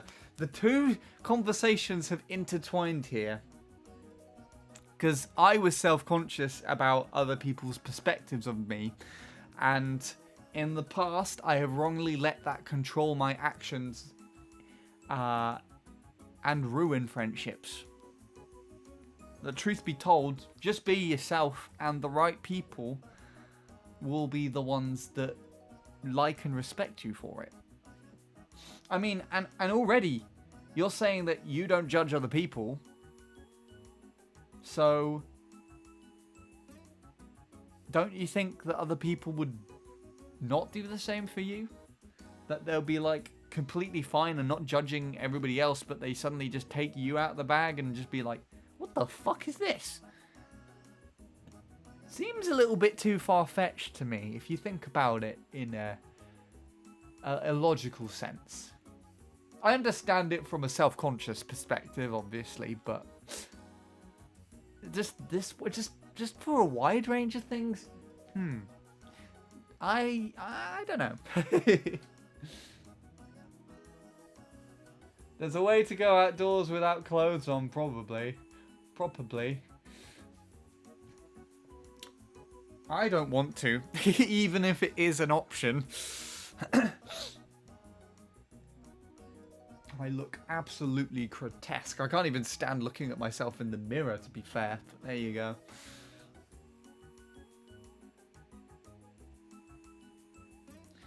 Oh, I see what you mean. Maybe this whole place, this inn, is just overlooking Coconut Mall. You're just living there.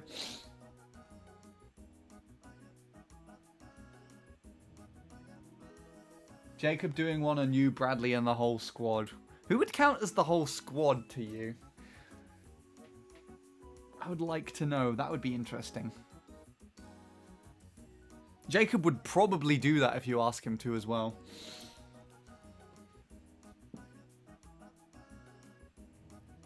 To be honest, people don't give a fuck about what you do, and that is good because that means you can do whatever you desire to do. And that is very true. I mean, to relate it back to the two of us, actually, before I started talking with people who, like, were very high level in Mario Kart Wii, and specifically with Lewis, because I knew him way before he knew of me with regards to his world record status on MC3. I honestly used to think that people of a much higher ability status in the game would be really like arrogant and judgmental of people who can't play the game as well and stuff like that. But quite honestly, I found it to be most of the time the opposite. Lewis is actually one of the nicest people that I've met, who's given... He didn't care what I was doing or where I was in my ability with regards to MC3. He still encouraged me to, you know, push further on the track. And he openly said that, you know, I could get the European tops when I had like a 118.8. And I didn't believe him. And now I'm trying to get the European tops on the track. So he's very supportive. And I found it to be the other way around, that actually players who are worse at the game, who don't even have like discernibly good times on anything, tend to be more arrogant and be like, ha! I've got this! You're a shit player! Or something like that. Sometimes not even people who have touched the game with regards to time trials at all. It's mainly just people who play online, and that's what I got from the Team863 channel. Like, I drastically improved the way that I drive in the game and the way that I play online. But because the team channel consecutively, like the videos for the online sessions on the team channel also picked up more and more, the videos where I was doing better got more comments of people telling me that I was doing worse. And that just really is really weird to me, if that makes any sense at all. I'm going off on a tangent here. Again, what else is being said? Everyone that was on the Minecraft Realmers, I suppose.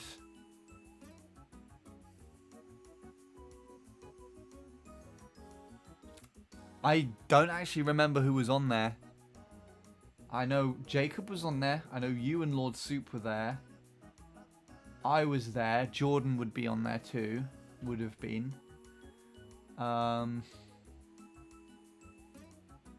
Jake? Jake was there?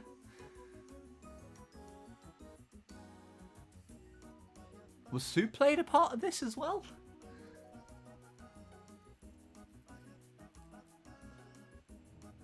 Oh, I cannot remember.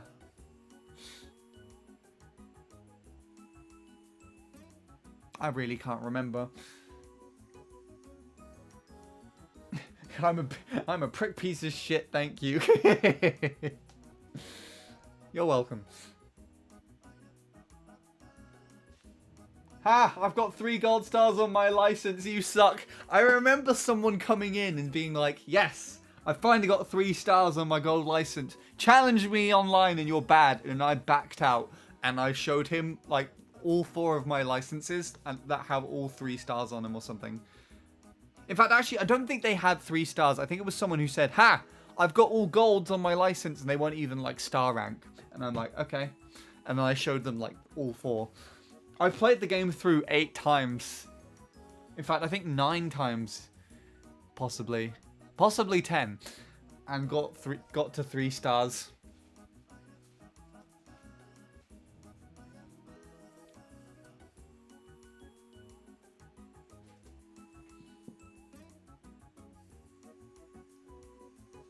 That sucks. You were surrounded by a lot of negative energy back then. On the team channel, I mean, I think the YouTube comment section, it particularly can be absolutely like awful with regards to criticism. In the sense that I think it's just because people see it as like an open place just to do whatever they want. Like they could just fucking hump the keyboard and then just post that in the comments. That seems like some of the comments I get sometimes genuinely are nonsense. They're genuinely like someone did that. It's weird. Although I think what's more likely the case is it's just a kid just on a mobile device or something. of their parents. Just messing around. But yeah. I think it's because most of the time, because people just don't know who's on the other end. And they have no idea there's actually a person. They just see it for the video. They just see it for that aspect. It just suddenly gives them the ability to say whatever they want. And at the same time, if they see something that they consider even just one aspect where they consider that they would be superior and better, then they will probably speak up and say something, as it would give them an excuse to validate themselves. That's the way that I'd look at it. Because if they don't give anything positive within criticism, if they're like, hey, you didn't do such and such at this point in time, and they link a timestamp and be like, what I would have done in this situation instead would have actually done this. There's actually a shortcut on this custom track, and you could have taken that, and that would have probably helped you. And if you use your star here, then that would have, probably helped cut more places rather than later down the track. Advice like that would have been really useful, especially if they relate it back to the footage, because then I have something to watch back and be like, oh yeah, actually they're right. That is good advice. But no, most of the people, they'll be like, you're fucking shit. That's just all they do. That's just all they come in and do.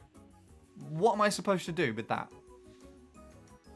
What am I supposed to do with that? I don't know. I can't remember myself. Wow, getting deep there. You suck! I got 9,999 VR. I mean, oddly, at the same time as Troy's Road to 9,999 VR series started, was when more of the negative comments came through on the team channel. So I suspect that there was a lot more interest with regards to watching stuff online coming from that. Online, like Mario Kart stuff. I unlocked Rosalina with my Super Mario Galaxy 2 save. You suck. To be honest, that's how I unlocked Rosalina, so I have absolutely no idea how you would actually unlock her, to be honest. I do not remember. I never received negative or jealous comments until I got my world record. One of the comments was claiming I had no life and was using it as an insult, in which I replied, I'm a teenager who goes to school, and I asked him what was the life of a teenager, finishing the comment writing, this is over, kid, and he didn't reply back. Well, I mean, yeah. Most of the it's a game. It's just a game. I don't really know why you take something that literally. But I guess in the sense you also can't really win in that respect too. Although winning in this situation is by definition, if you don't even enter the race, I guess you can't either lose it or win it. Yeah, people can comment on something and say if they see something that just to value themselves over you, or they see that you've done something bad and they would do something better in that situation from their perspective, then you're shit at the game. And if you actually do something that is really good, probably better than a lot of people would do, you're suddenly a no life and you've spent so much time on the game. Again, I'm pretty certain that that's actually something that Jake did to be on MC3. Anyways, we've been staring at Sean's me for a very long time there. I hope you've been enjoying the screen time, Sean. Right. What are we doing? Where are we going? Leanne still wants a fan. Nice. Heart Lab gear. Or should I risk it, though? Should I risk it? I'm going to risk it.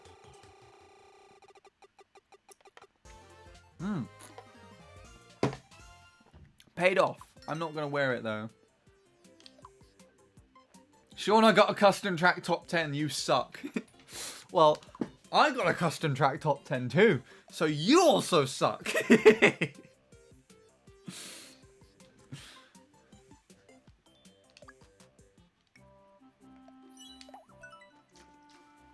I like myself in this outfit.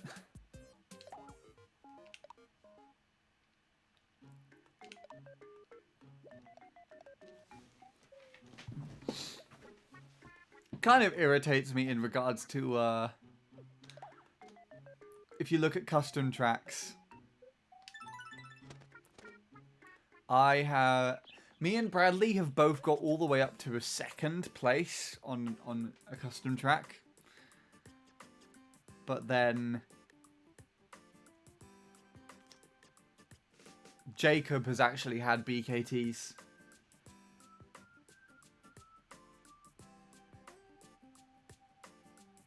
Well, I have more than one custom track top 10s.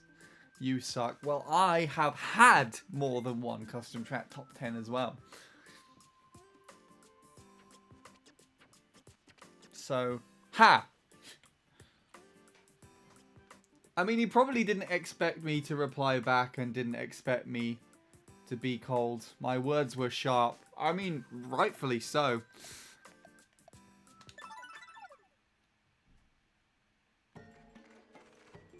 Me, Bradley, and you peak at 2nd worldwide, yeah. Although in me and Bradley's case, that's also a European record, if you want to look at that. I remember when I uploaded my Baby Park time, and there was just someone in like, I can't believe someone like Handy has European world record on this track.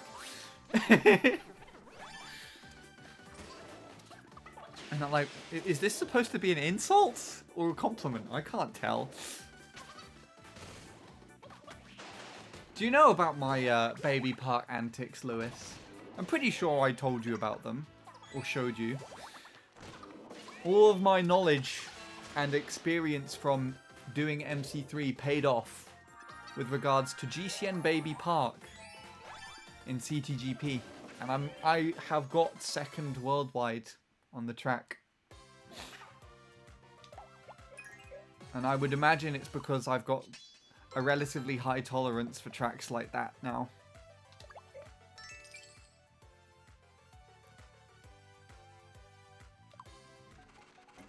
I should play Baby Park. Wait, is that supposed to be I should play Baby Park? Or...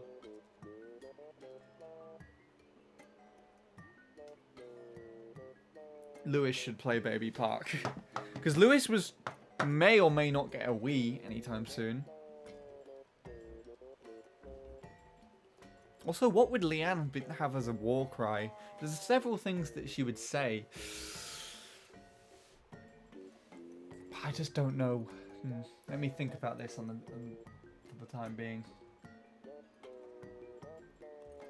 I also remember, was it Noki? Wait, no. Does this lead on from something? Also, I remember, was it Noki? I don't know. He asked me if I tasked because I used to hold my finger up to the joystick. Wait. Up to the joystick back then. That was the time when Manda got caught and everyone was freaking out about Tassers.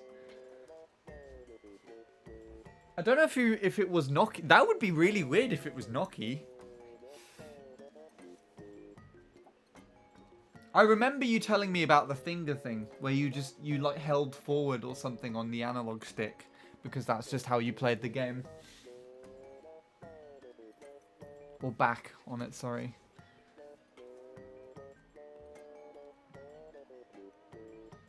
I told you once you master something, you can transfer knowledge into another field. Yeah.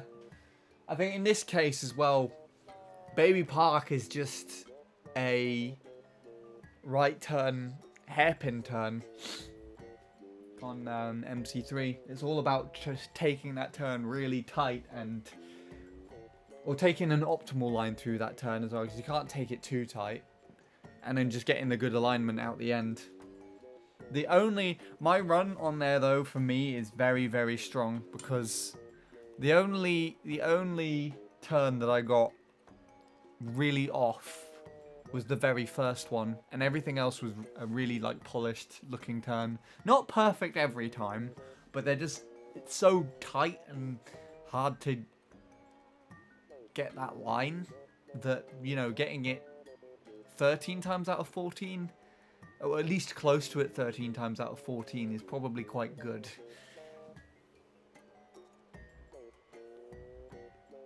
You're fine, darling. That's what she would say. Or you melt as well.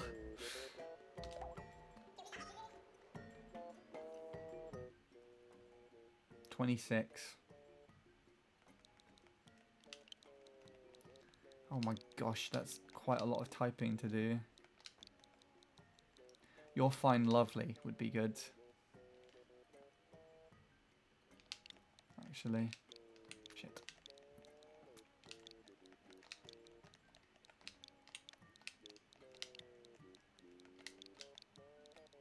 So saves me typing like literally 3 letters. Have I spelt lovely correctly?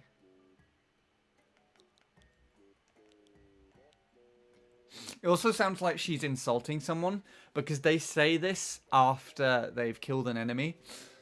So the enemy could just drop down and faint and she'd be like, oh, you're fine. It sounds almost sarcastic. There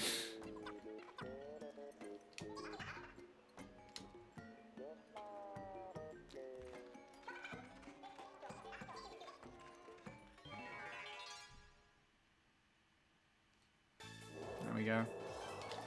I actually forgotten what we were talking about beforehand.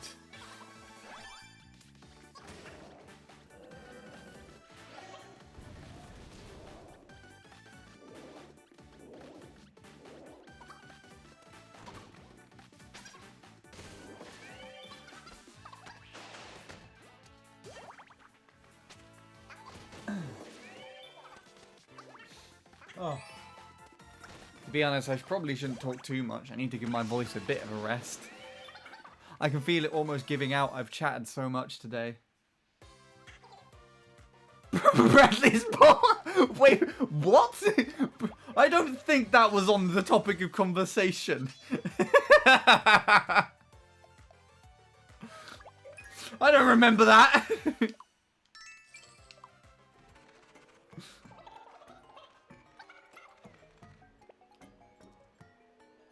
Treasure or treasure? Good choice. Good choice, I say, before making a choice. Good question.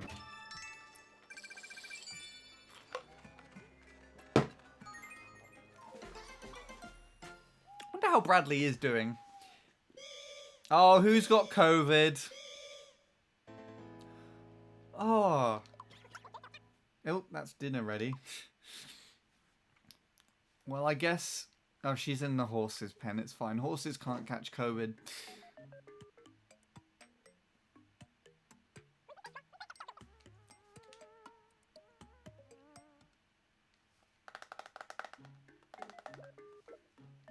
You should do a Tomodachi Life series. At the moment in time, I'm trying to have kids. On Tomodachi Life. don't take that out of context, please. At the moment at the moment in time, I have a lot of kids on my Tomodachi Life because I was trying to merge 2 me's together. So half of them are like weird mixtures of me and someone else.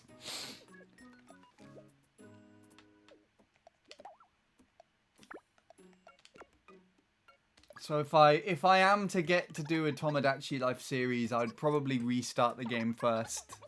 I do want to do it though. I have streamed it a couple of times in the past, and it would make great use of my 3DS capture card.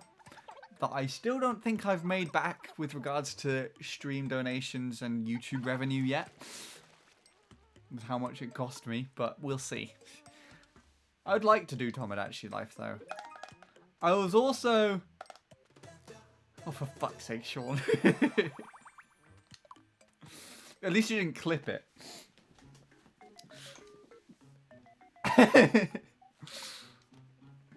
Anyways, yeah, what was I saying? Fuck!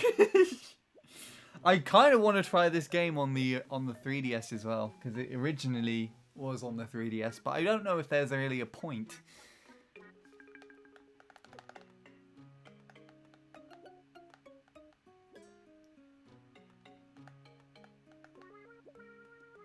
I would love that you have a 3DS capture card, right? Yes, I do. I have had it since 2015, actually. So I've had it for a very long time.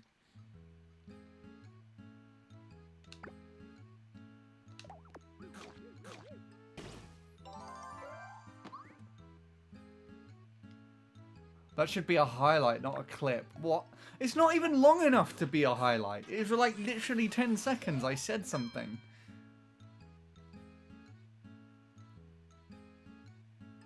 Having kids in real life? That's a no-no. Having kids in Tomodachi life? Of course.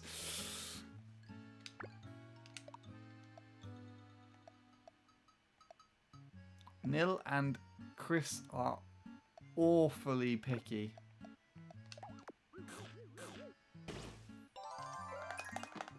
I'll have 20. Seeing your me merged with someone else's would be an interesting experience, Lewis, because you're... Actually, no. Seeing Sean's me merged with other people's would be a really, really odd experience, because he's removed all the facial features from his me and he's put them underneath his hair. So any kids that Sean has with anyone else's me would look really odd, because all of their facial features could be like normal size from one parent and then just stuffed right up in the top of their forehead. And it would be so weird. Because that happened in the past as well. I don't know if you remember Alicia, or Ali32. She coupled up on my old not on my Tomodachi save. I think it was my sister's. It was either my old Tomodachi save that I corrupted by mistake, or my sister's. She coupled up with a me of my cousin's dog, and in order to make a dog me, you kind of have to rearrange, you know, the facial features a little bit to try and make it look more dog-like. And let's just say the resulting children those two me characters had were... I don't even know what to say. I'm pretty sure I showed off the me character on one of the old Mario Kart 7 streams about 2 years ago, so I still have it on my Street Pass. So it'll be there somewhere.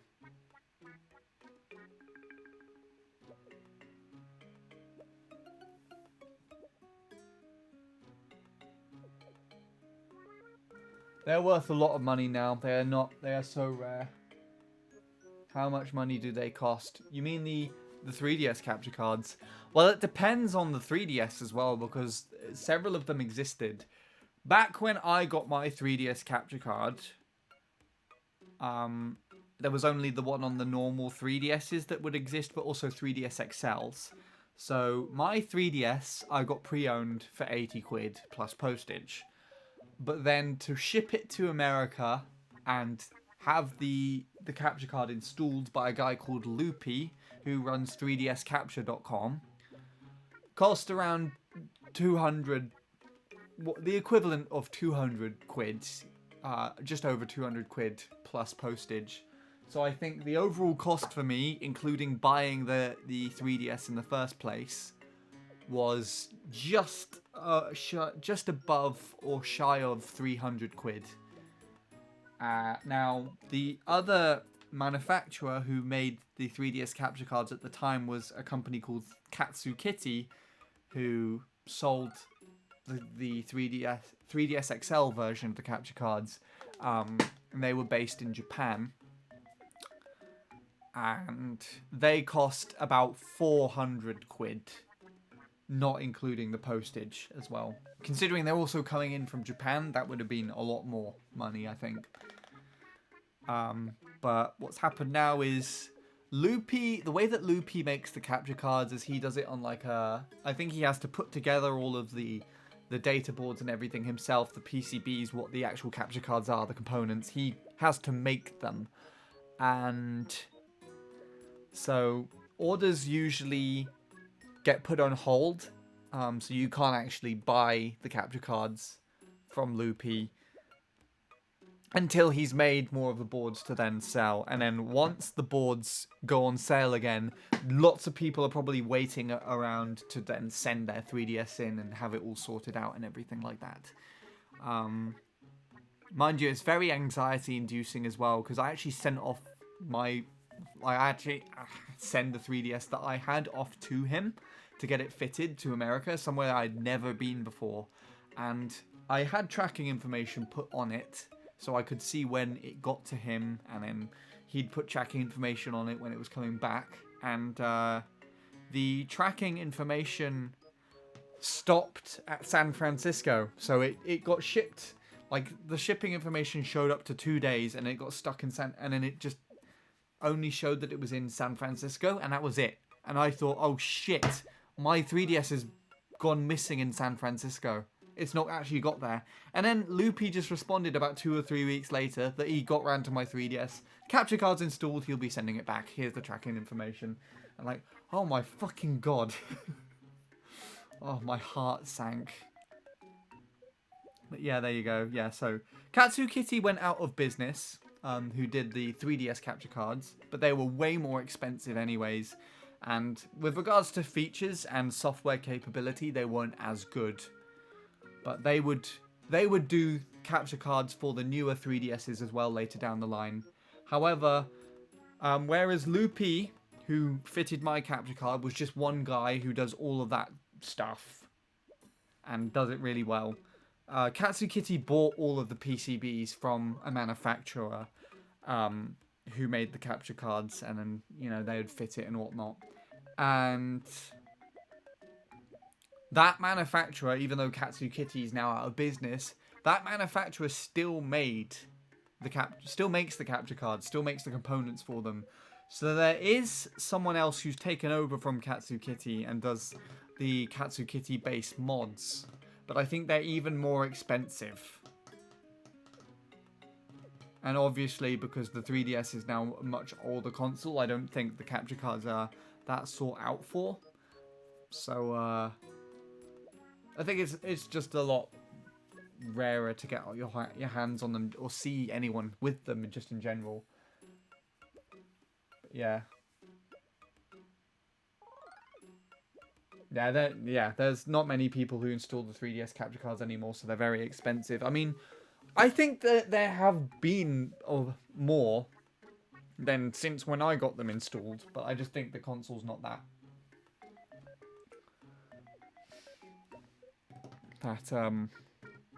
popular anymore, so people don't use it that often. Anyways, what are we doing?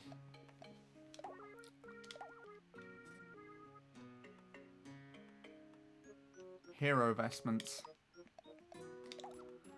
I want that disgusting looking thing. Right, we'll just buy both of these. I've made so little progress in this game today because I've just been chatting the whole time. I'm pretty sure my dinner's ready, which I do need to go and have dinner soon because, you know. I actually like what Nil's wearing at the moment. I think it looks better.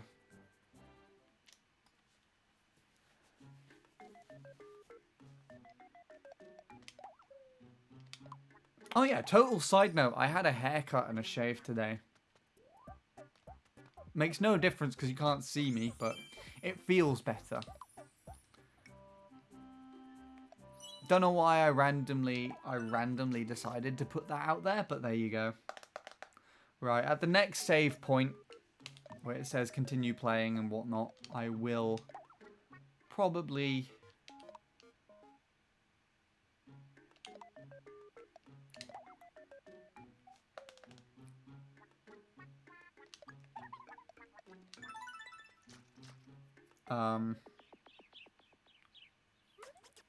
finish off stream, but we'll see where that is. Right. We can either go... Oh, well, we could either go to Emma or we could go to Troy. But this is not done yet, so we're going back here. We'll get to Emma or Troy later.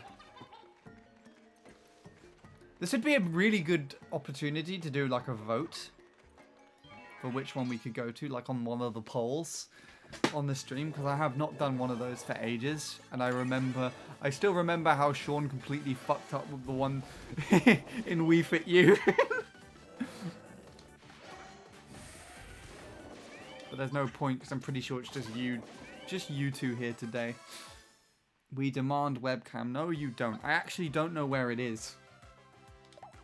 You want to go to Troy? Okay. We'll go to Troy. Who's got the lowest level? I think it's still barely Will. I'm pissed off. It's nearly 2 years ago. I would have 80k by now.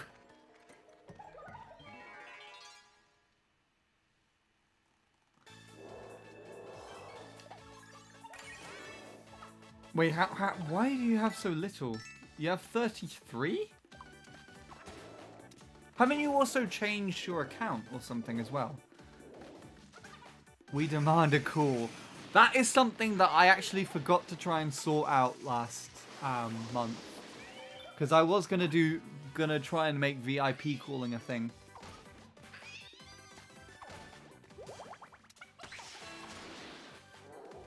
Because I was that will be the priority for this month as well.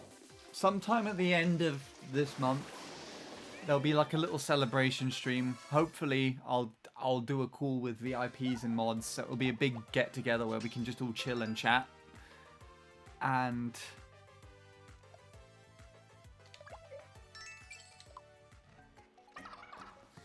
the game that I would really like to do with regards to that, is Marbles on Stream. So I don't know if anyone's heard of Marbles on Stream, but it's essentially a game that just kind of plays itself, and all you really need to do is input some text into the chat, I imagine. But first of all, I've only ever played this once, and that was at Alicia's stream, and I know she has a much higher tasking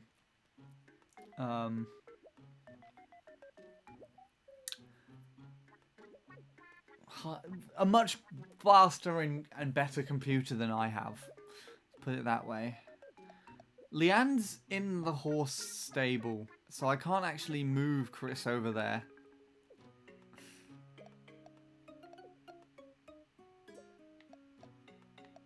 And I don't like how you pick them up when they are ill, so I'm just going to do that, and then I'm going to do that.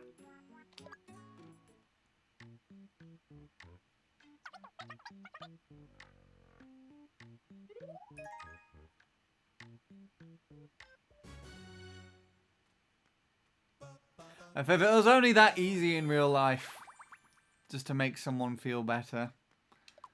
Rest as long as you like, and then they just end up resting for about, like, 6 seconds, and that's about it.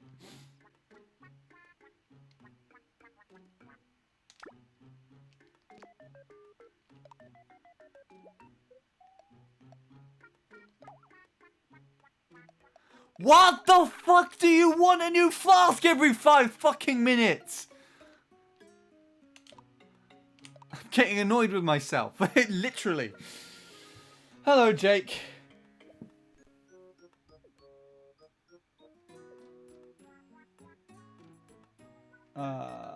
You didn't stream a lot last year. Yeah. Because I had an album project that I fucking failed like a dick. That's why.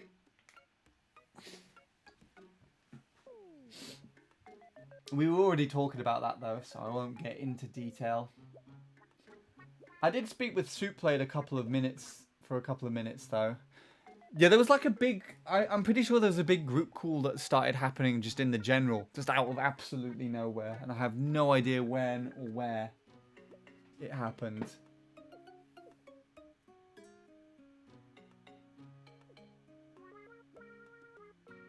I need to speak with Lewis.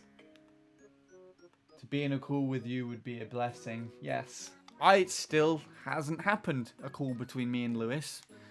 That would be a very phenomenal moment, because I actually have never been in a voice call with anybody who inspired me with regards to world records in this game. Like, I've been fortunate enough to have conversations with both Lewis and Tyler. Obviously, I hung out a lot at Tom's stream, and I've been to Nick's as well. And I've spoken to several other people since then. But I've never actually had like a voice call with someone who's got or achieved a world record in this game. Especially before I was kind of involved with the community myself. Sort of predating that like time period, if you know what I mean.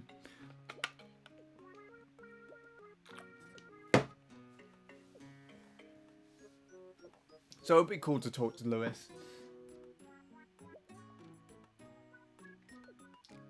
Go to general so I can talk. It's also why I only have 33,000k points. I swear, Lewis, I have voice called once, like very brief. You probably did, in like literally that situation that I just described, where there was like a massive group call just happening on my Discord server one day when I was playing MC3. I think lots of people just got into the voice call and they were like, Sean, join the call, Sean, join the call. And I was just like, I want to play the game. Why won't you let me play the game?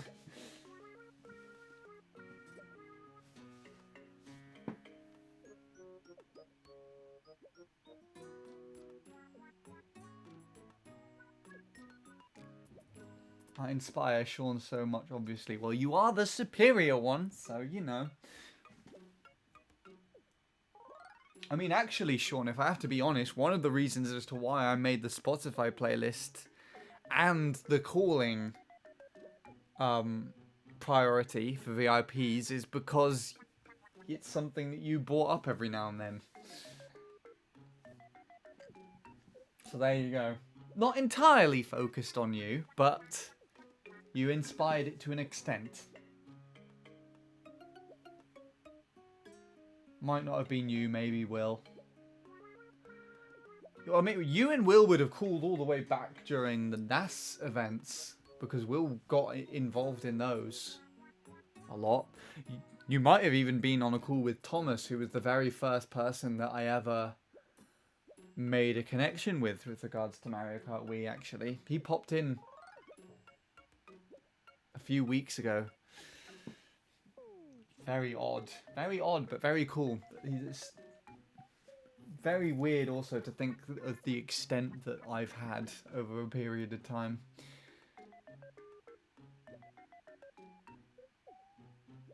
Maybe we did, but because it was very brief, I don't remember it.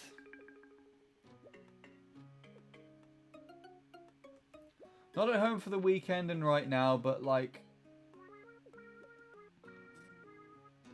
I want to do MC3 to knock off Justin, but at the same time, I want to do Wario's Goldmine. Switch between the two of them.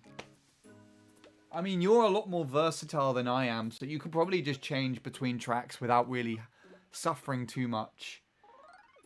But also, you could probably you could just generally play for longer periods of time, Jake.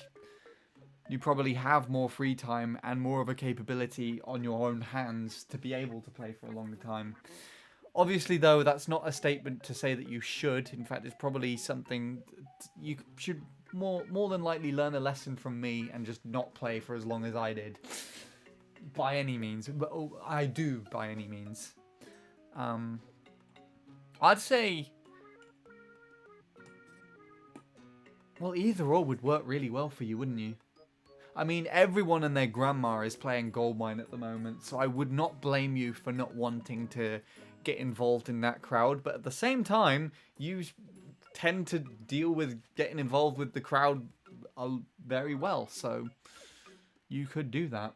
You could probably get like a 150 or some shit if you put the time into it enough. And learnt that weird strat at the end. That still looks weird to me, but I know it's faster now. I've seen the comparisons. Like 30 or 40 people have 150s now. It's insane.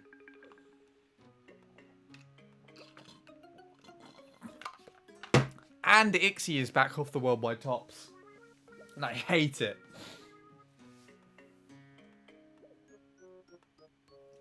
That is incorrect information. You're superior. Stop lying to everyone and yourself. About as bad as a flat earther. Well, I added the song to the Spotify playlist. Yes! More than Jordan is in there now. Well, even though that was the case beforehand.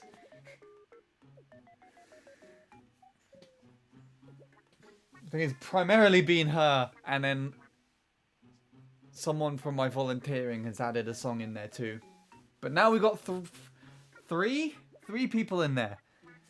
Yes, the playlist is growing. Once this playlist grows to a substantial amount of songs, a substantial length, then it will be played in the background of streams. It will be played during MC3 sessions, so.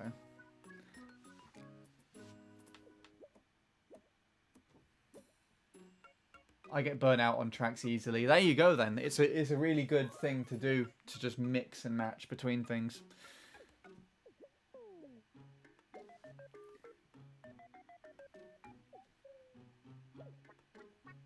Imagine reuniting the best MC3 players competing in an online time trial session. Oh my goodness.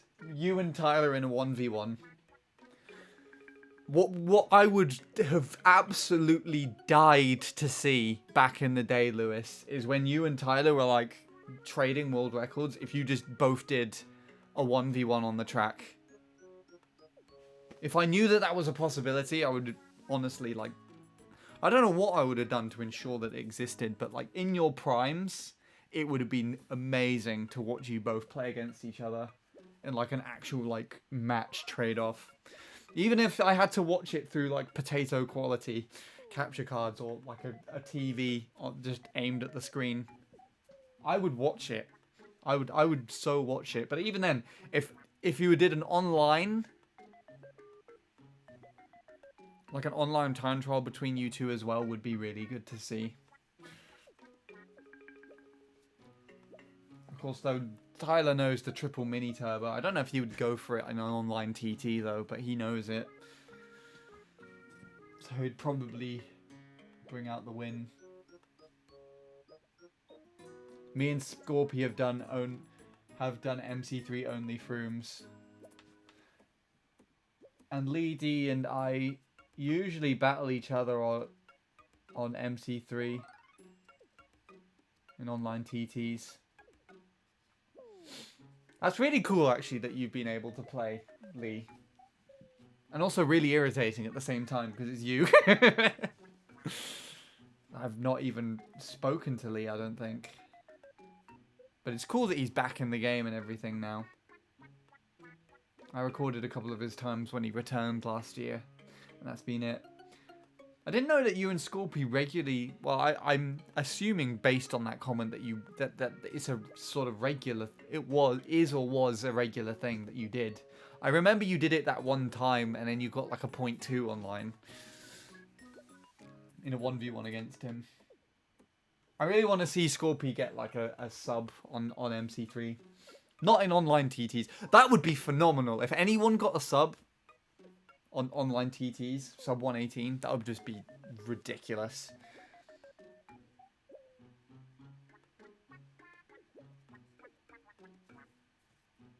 Dude, I feel like if I managed to get a 118.5 on MC3, it would be a miracle. It's been 8 years now. I mean, Lewis, I think you could probably still contend my PB, if I have to be honest. With like a week or two just trying and getting back into the game. I think you could probably beat my 366 quite easily. I'd like to see you get a time with triple though. In fact, if you got a decent time with triple mini turbo and like really good shrooms and endings, I'd probably exchange that. If it was like close to a 0.2 as well, I'd probably exchange that for the Ghost I'm currently playing against. I don't know what it is about Luke's driving, but there's just something off-putting about it that just doesn't work for me whenever I try and play it. Tyler is much more akin to my driving, and I think yours would be even more so, but this is just based off observation at the moment.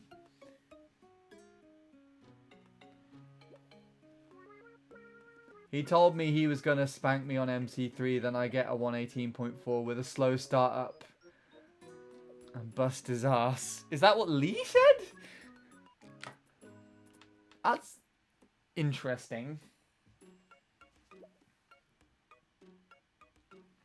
I got disappointed after my 118.869. I knew I fucked up at so many points. I stopped playing after Nintendo shut the servers down.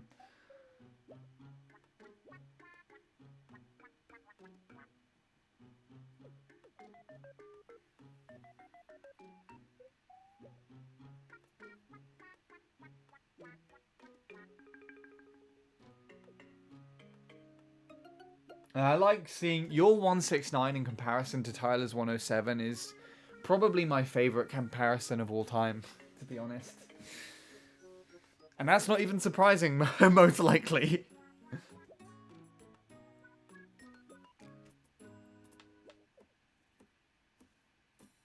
The feeling is there, you know you can do better yet, and yet you don't need to be a genius to notice the rehop. There are visible mistakes.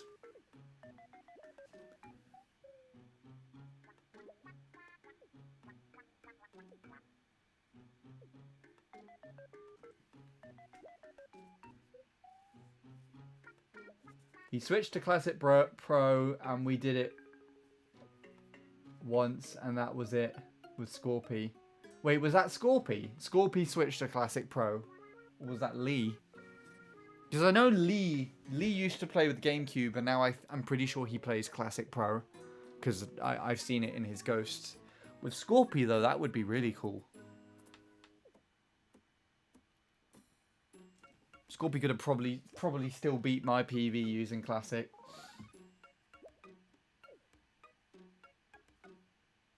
Scorpy could probably still beat my PB using the Wii Wheel, actually. It still really irritates me that the Wii Wheel BKT is still faster than me on MC3. But Lucas is cracked. I don't know how he fucking manages the ending in the way he does. It looks painful with the Wii Wheel, but he does it. I'd like to see what Jongwoo can do there, though. Because Jongwoo's driving is phenomenal, equally all the same.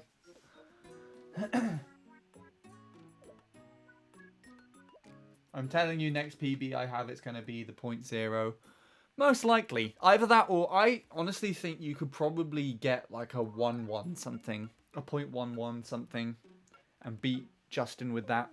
1-1-2 is what I want to say as my prediction. But you also got it very likely on your side that it would be a 0.0. More so than with regards to me and getting the European tops with my next PV. There's also an Australian guy who I think is going for the worldwide tops. I can't remember his name, but I looked at the video of his run recently because he's got like a 2-3-1. 118-2-3-1. But I know I've seen a comparison also of him comparing with Justin. And he got ahead on lap 2.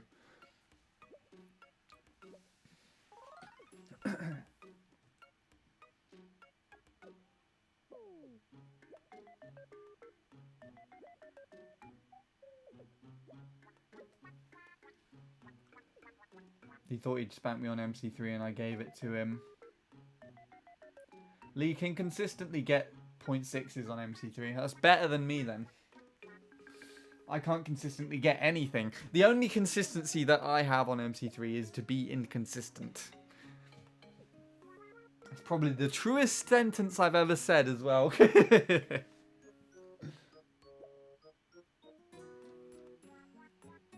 I admire Luke. His time is strong right now. Yeah. And Vincent, but Vincent gave kind of... I haven't seen him TTing MC3 for a while. Vincent gave up. Vincent... I kind of understand Vincent's perspective because Vincent has had runs, several runs, that are strong enough to beat Luke's current world record there. And I really, really, really want him to get the world record. Out of everybody, other than you and Tyler returning and getting the world record back, obviously, Vincent is one of the people that I really want to see getting that record. Because I know that he's worked for it for so long. And I've seen his progress. And I can kind of relate to his progress, at least with regards to the lower 118s now that I'm kind of there with the .3s. But I just he just the thing with Vincent as well is he can get all these really good potential runs and everything, but there's only like a slim slither of time, of a time frame where he gets them. You know what I mean? So he's playing the game and he could have like 20 minutes of really good runs, and then the rest is just something going wrong, and it just frustrates him. And I think that's just what demotivates him. That's just kind of what discourages him to try and push forward. And on top of that, he plays MC3 with a really fucked controller. Have you seen? If you go onto his YouTube channel and take a look at his GameCube controller, Lewis, his it's just so broken and disgusting looking. And he just plays with that because he's memorized the triple mini turbo like analog stick direction on it, so he can supposedly get it more consistently. But there you are.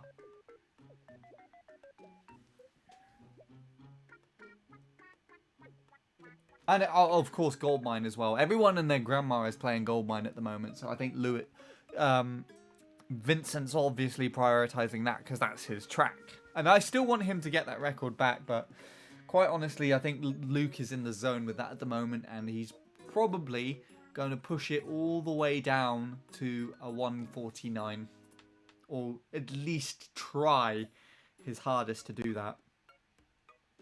I think there's several other players who also have that target in mind too.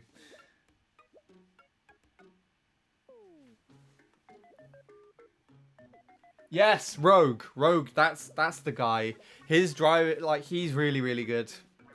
I watched some of his runs, and it seems like he just went randomly from a 118.7 all the way to a 0.3 and a 0.2. Just in, like, absolutely no time. He's had a couple of paces. Seems like it's just me, you, and him at the moment playing the track. Or at least grinding it every now and then when we can. I think Bint has PB'd recently as well. I think I checked the leaderboards and he had a slight improvement, but that's about it. Nothing else too significant on the higher end of the MC3 table. And I'm on the shit end of the high end. If you can even count me in the high end, I guess.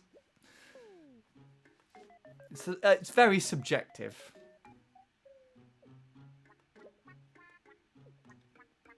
Justin's lap 1 is terrible, so like getting ahead lap 1 isn't too much of a task. What is his lap 1 split again? Because there might have been a chance that I might have beaten it if it's low enough. I know I beat Joshua's lap 1, which was like a 160 something. I know I could beat that one too.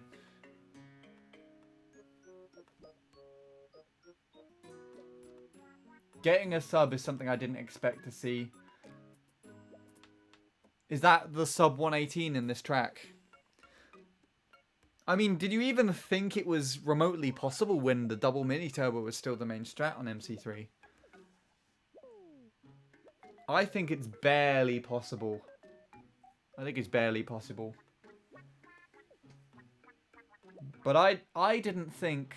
I thought, well, especially when the triple mini turbo was introduced into MC3, I thought that the 118 sub would be possible, but I didn't think it would be pushed as low as Luke and Vincent have taken it now.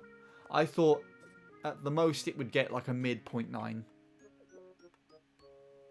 before it gets really, really tough, and it's gone all the way down to a 0.8. And it could probably be taken to a mid 0.8 maybe, somewhere around that region. Maybe low, it depends on how consistent the run is. But you're really pushing for time there now. Like frames. Literally fucking frames. To try and push that time down any further. which is just absurd to me.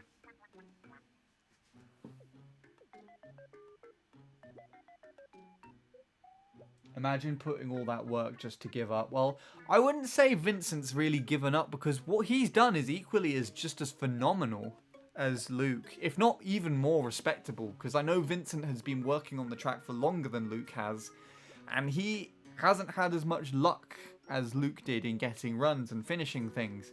He's had to push. This is why it's a bit more relatable and why I kind of respect Vincent a bit more in that regard, because he's had to push for it a bit more and actually like go through and learn stuff. And there was even aspects in time where I didn't believe he could live up to the standard that Luke has suddenly pushed out and actually get remotely close to the record while Luke was still, you know, honing in on it. But he has, you know, getting that the same sort of level of triple mini turbo, or even beating it sometimes with the GameCube controller, is just not something that I thought would be possible. But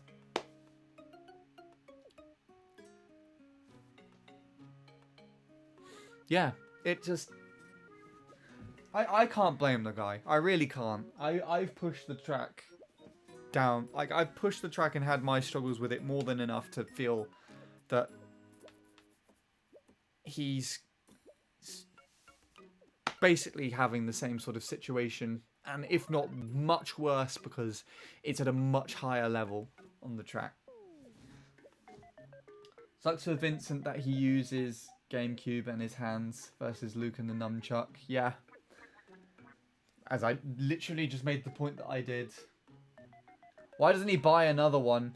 I mean, he does have another one, but I think he sticks with that one because, like I said, it's, you know, he's got the muscle memory down for the analog stick angles, and I think with regards to some GameCube controllers and the way that they're made, a lot of the time the analog stick angles are very hit and miss. So, like, some could be made with very good angles, and some could be made with very poor ones, poor stick angles.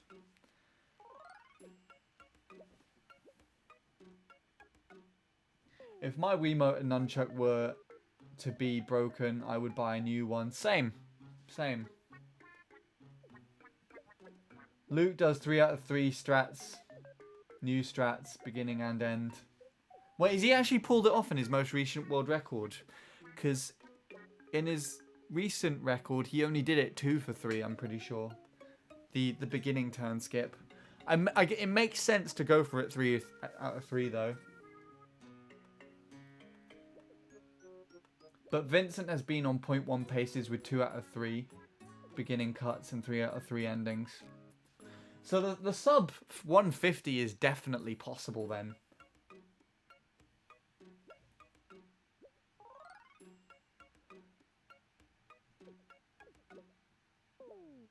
The joystick is broken.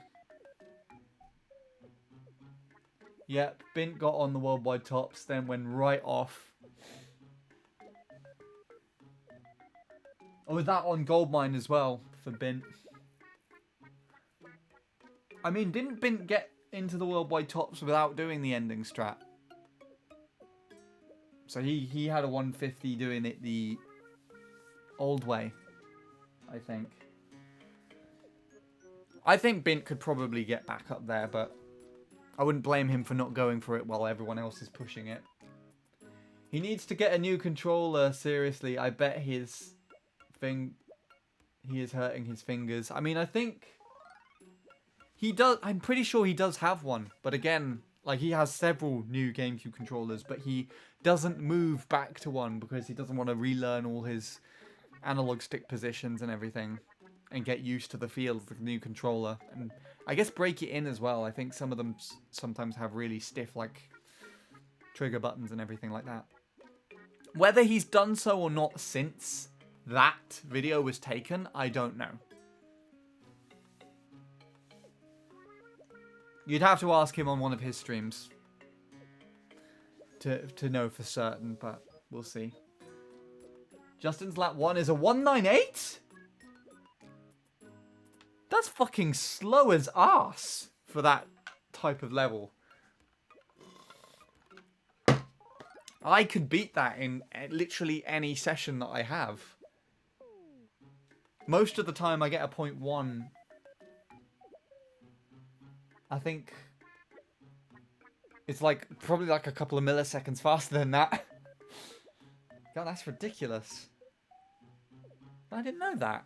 I know he's bound to have had faster lap ones, surely. He's bound to have had like a low 0.1.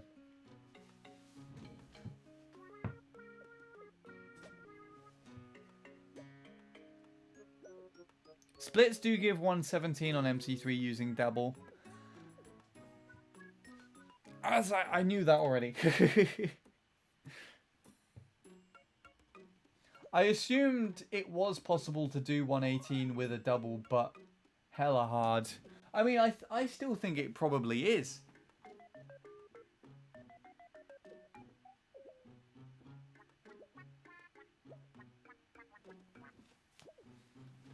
I don't think anybody's going to try and work for it, that's for sure. But if someone does work for it and manages to get it, I would pay them. I would give them money.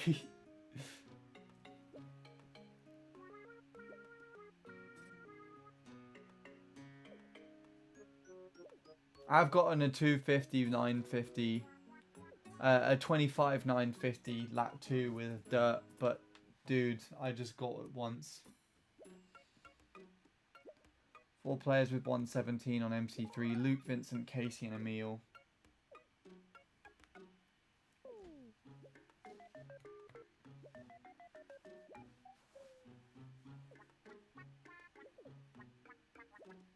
Imagine maintaining that concentration. I can't. I just flat out can't be that consistent. It's impossible. I think a mid to low 0.2 would be a stretch for me. Still have yet to prove whether or not a 0.1 is theoretically possible for me. I'm on the cusp of it. I just need to improve my splits by all like a frame each. And that would give like a 0.17.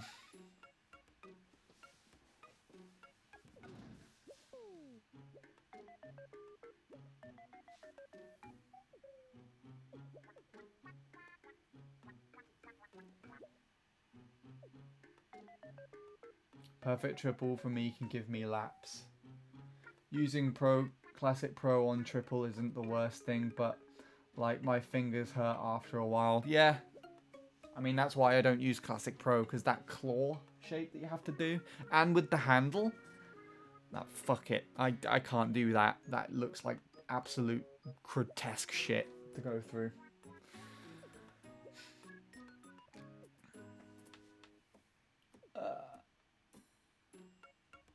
Imagine maintaining that focus, keeping it cool, and playing at your best pace. That's hella hard.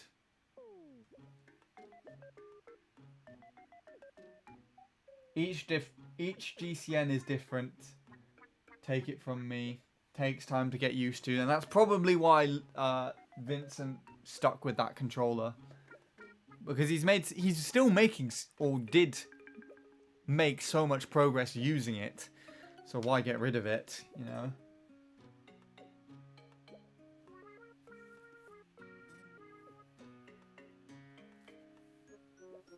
Luke did all the new strats every lap in his 237. Bint did briefly, then got instantly knocked off. That really sucks. That almost happened to me. I'm so happy that didn't happen to me, but it almost happened to me on MC3 with the UK top. Like, I beat Ross the day before David came back and improved. And if I didn't beat Ross before David improved, then he would have pushed me out of the UK top. But because I overtook Ross, then David pushed Ross off the bottom.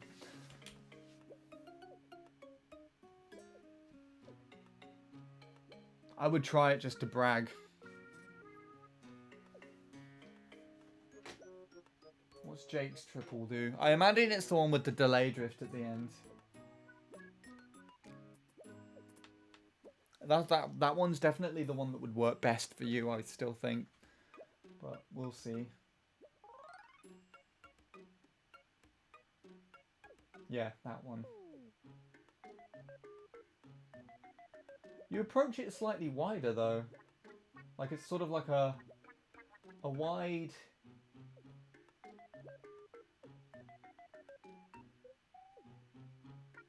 Interesting. It's kind of like a mixture of Emil's, but done slightly later. So it's like you got the sticker movement of Emil's for the first part, but then the timing and ending aspect of Vincent's.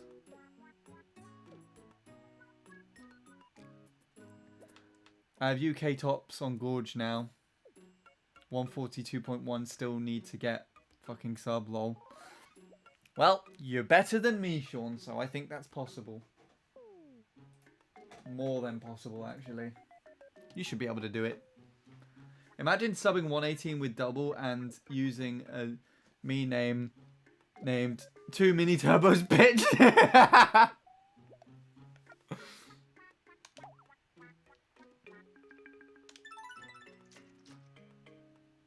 That'd be stupid. I have not left for dinner, and I was called 15 minutes ago. I've got work tomorrow. I need to stop soon.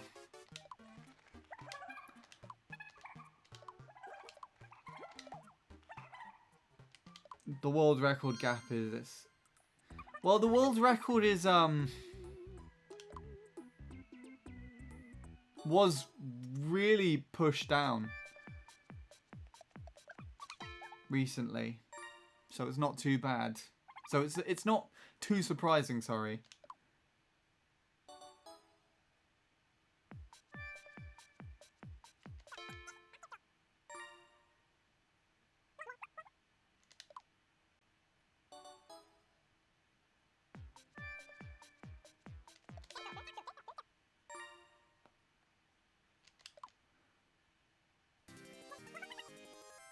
Sean has a job. Jake, why are you getting surprised about things you should have already known? I volunteer. In fact, Fridays are the worst days. Well, Fridays aren't... They're not worst. They're actually the days I look forward to the most in the week, most of the time. Because I do my volunteering in the from the morning, 9 till 3. And then I hightail it over to the studio in the evenings. So I'm out of the house from 7 AM to 9 PM, essentially.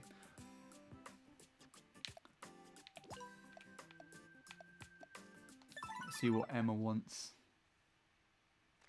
Yeah, no, not job like money. I mean, well, that's technically Twitch when I get fucking paid, and YouTube.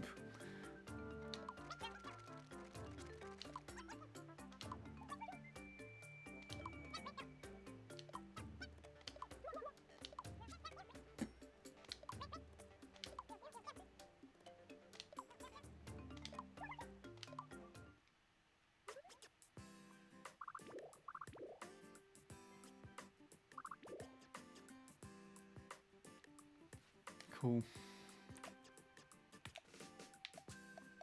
I've just realised we missed this. I don't want to go to that yet because I imagine that will get rid of the person that's helping us, and she's really useful at the moment.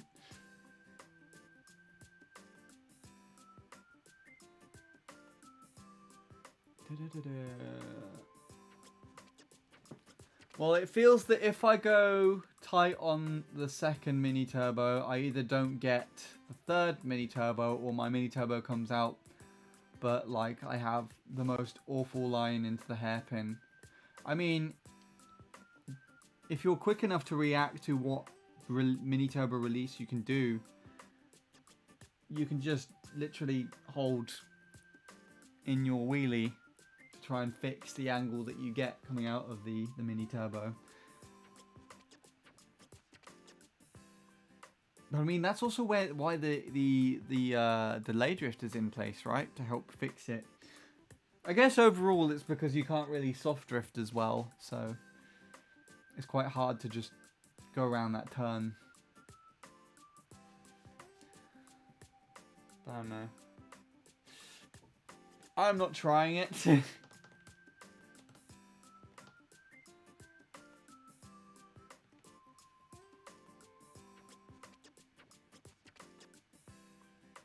Sean told me he sleeps. I cannot believe it. It must be fake news. Well, I mean, I don't. Quite a fair bit of the time, if I have to be honest. I don't sleep very well. I've been sleeping better recently. I've not had any issues with insomnia for a while.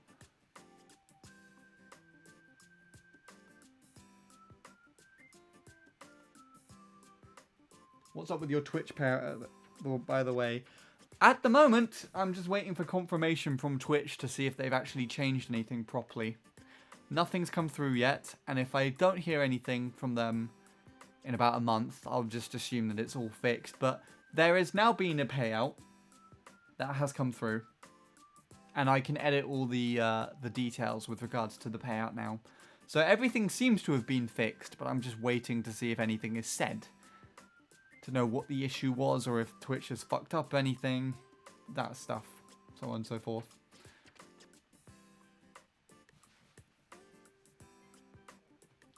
I do hold left on the mini turbo release, but sometimes I get an insta wheelie and just screw it up. Well, don't do that then.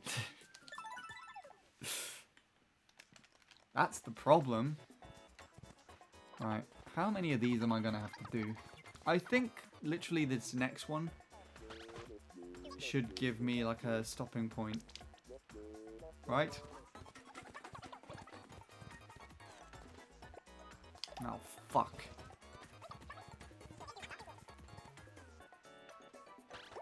You've had way too much of me today.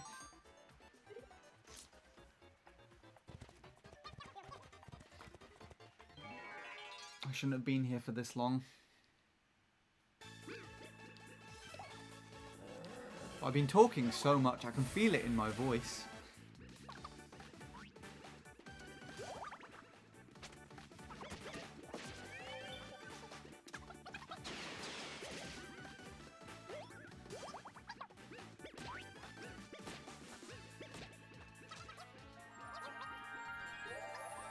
What songs are on the Spotify playlist or types? I actually haven't listened. I haven't listened to them yet. We got 1896. Someone screenshot it. Probably too late to ask someone to screenshot it, but I forgot. I imagine sort of like indie type things, because mainly Jordan has added into it at the moment.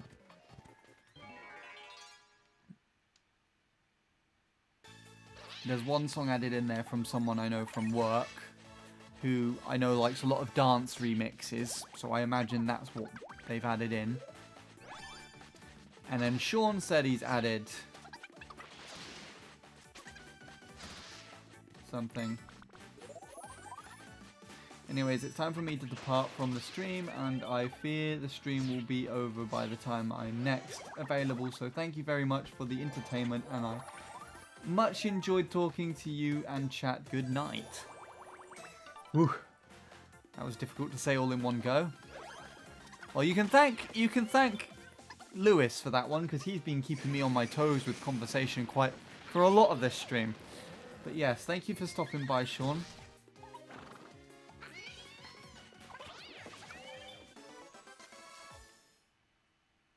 I hope you have a good rest of your night. I'm hoping I'll be ending off soon anyways, because I've stuck around for way too long, and I need to eat and get washed and ready for tomorrow, because it's a big day. Very busy days Friday, so. Do VIPs or mods can just put songs in there? Yeah. So there's a link shared to them. And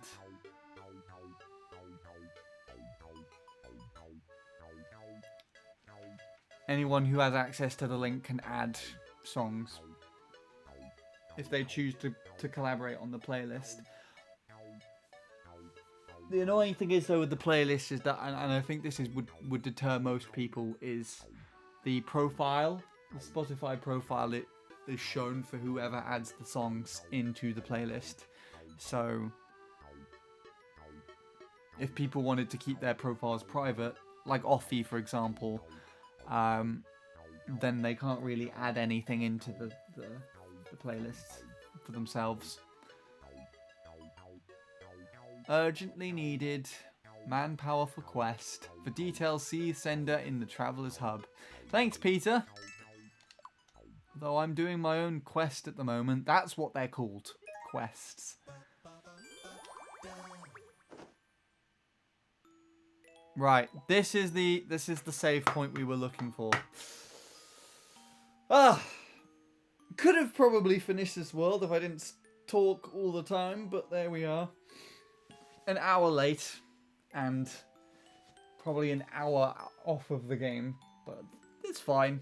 That was enough of a stream. If I were ever qualified for a VIP or mod or whatever, are copyrighted songs permitted or have to be copyright free so your stream doesn't get muted or whatever? Well, Bradley has... The last time I was at Bradley's stream and he was playing music on his stream, he said that he had found a way to play the music in the background of the stream and it doesn't save in the VOD. So if you check the VOD, the music isn't there, but if you listen to the stream live, then the music is there. Because it's only the VODs that actually cause the issue if there's copyrighted music, which most of the time if you're sharing your music online, then it's more than likely going to be triggered in some form. Yeah, I don't know. Bradley has found a way to make this work. I've yet to talk to him about it, but apparently it can all just be done from OBS. So I'll look into it when I can, and that'll most likely be when the playlist has a substantial amount of songs in it.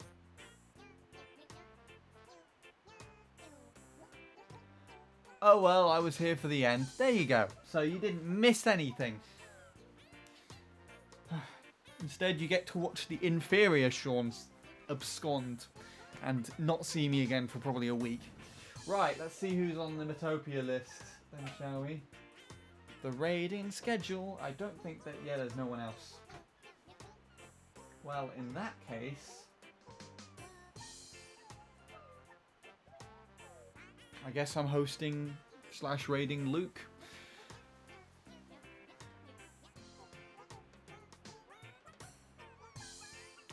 Right. Where's my tablet gone? Where did I put it?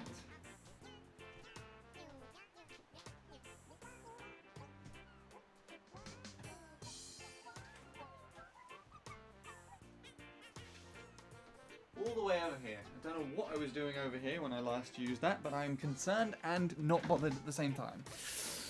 So, this concludes today's stream.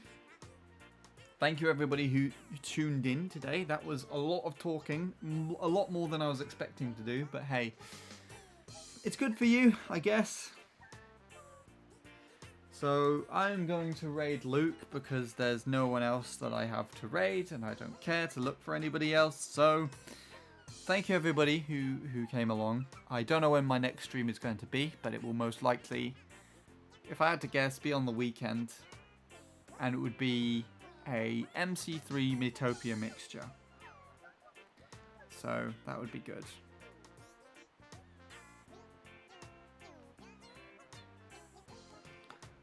Right.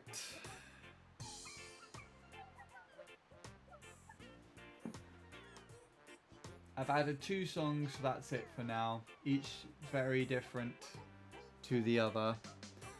Well, that makes perfect sense.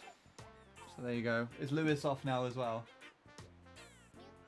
Goodbye all. Right. Well, on that note, thank you everybody again, as I keep saying. Oh my goodness, I can hear the typing on this.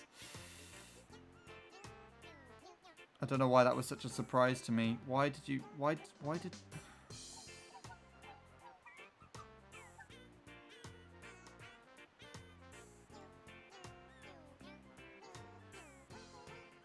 Right. See everybody when I next see you. Probably will be at the weekend at some point in time. But otherwise, thank you everyone for watching, for all the talking. I'm going to lose my voice tomorrow. I can just feel it already. Yeah. Take it easy.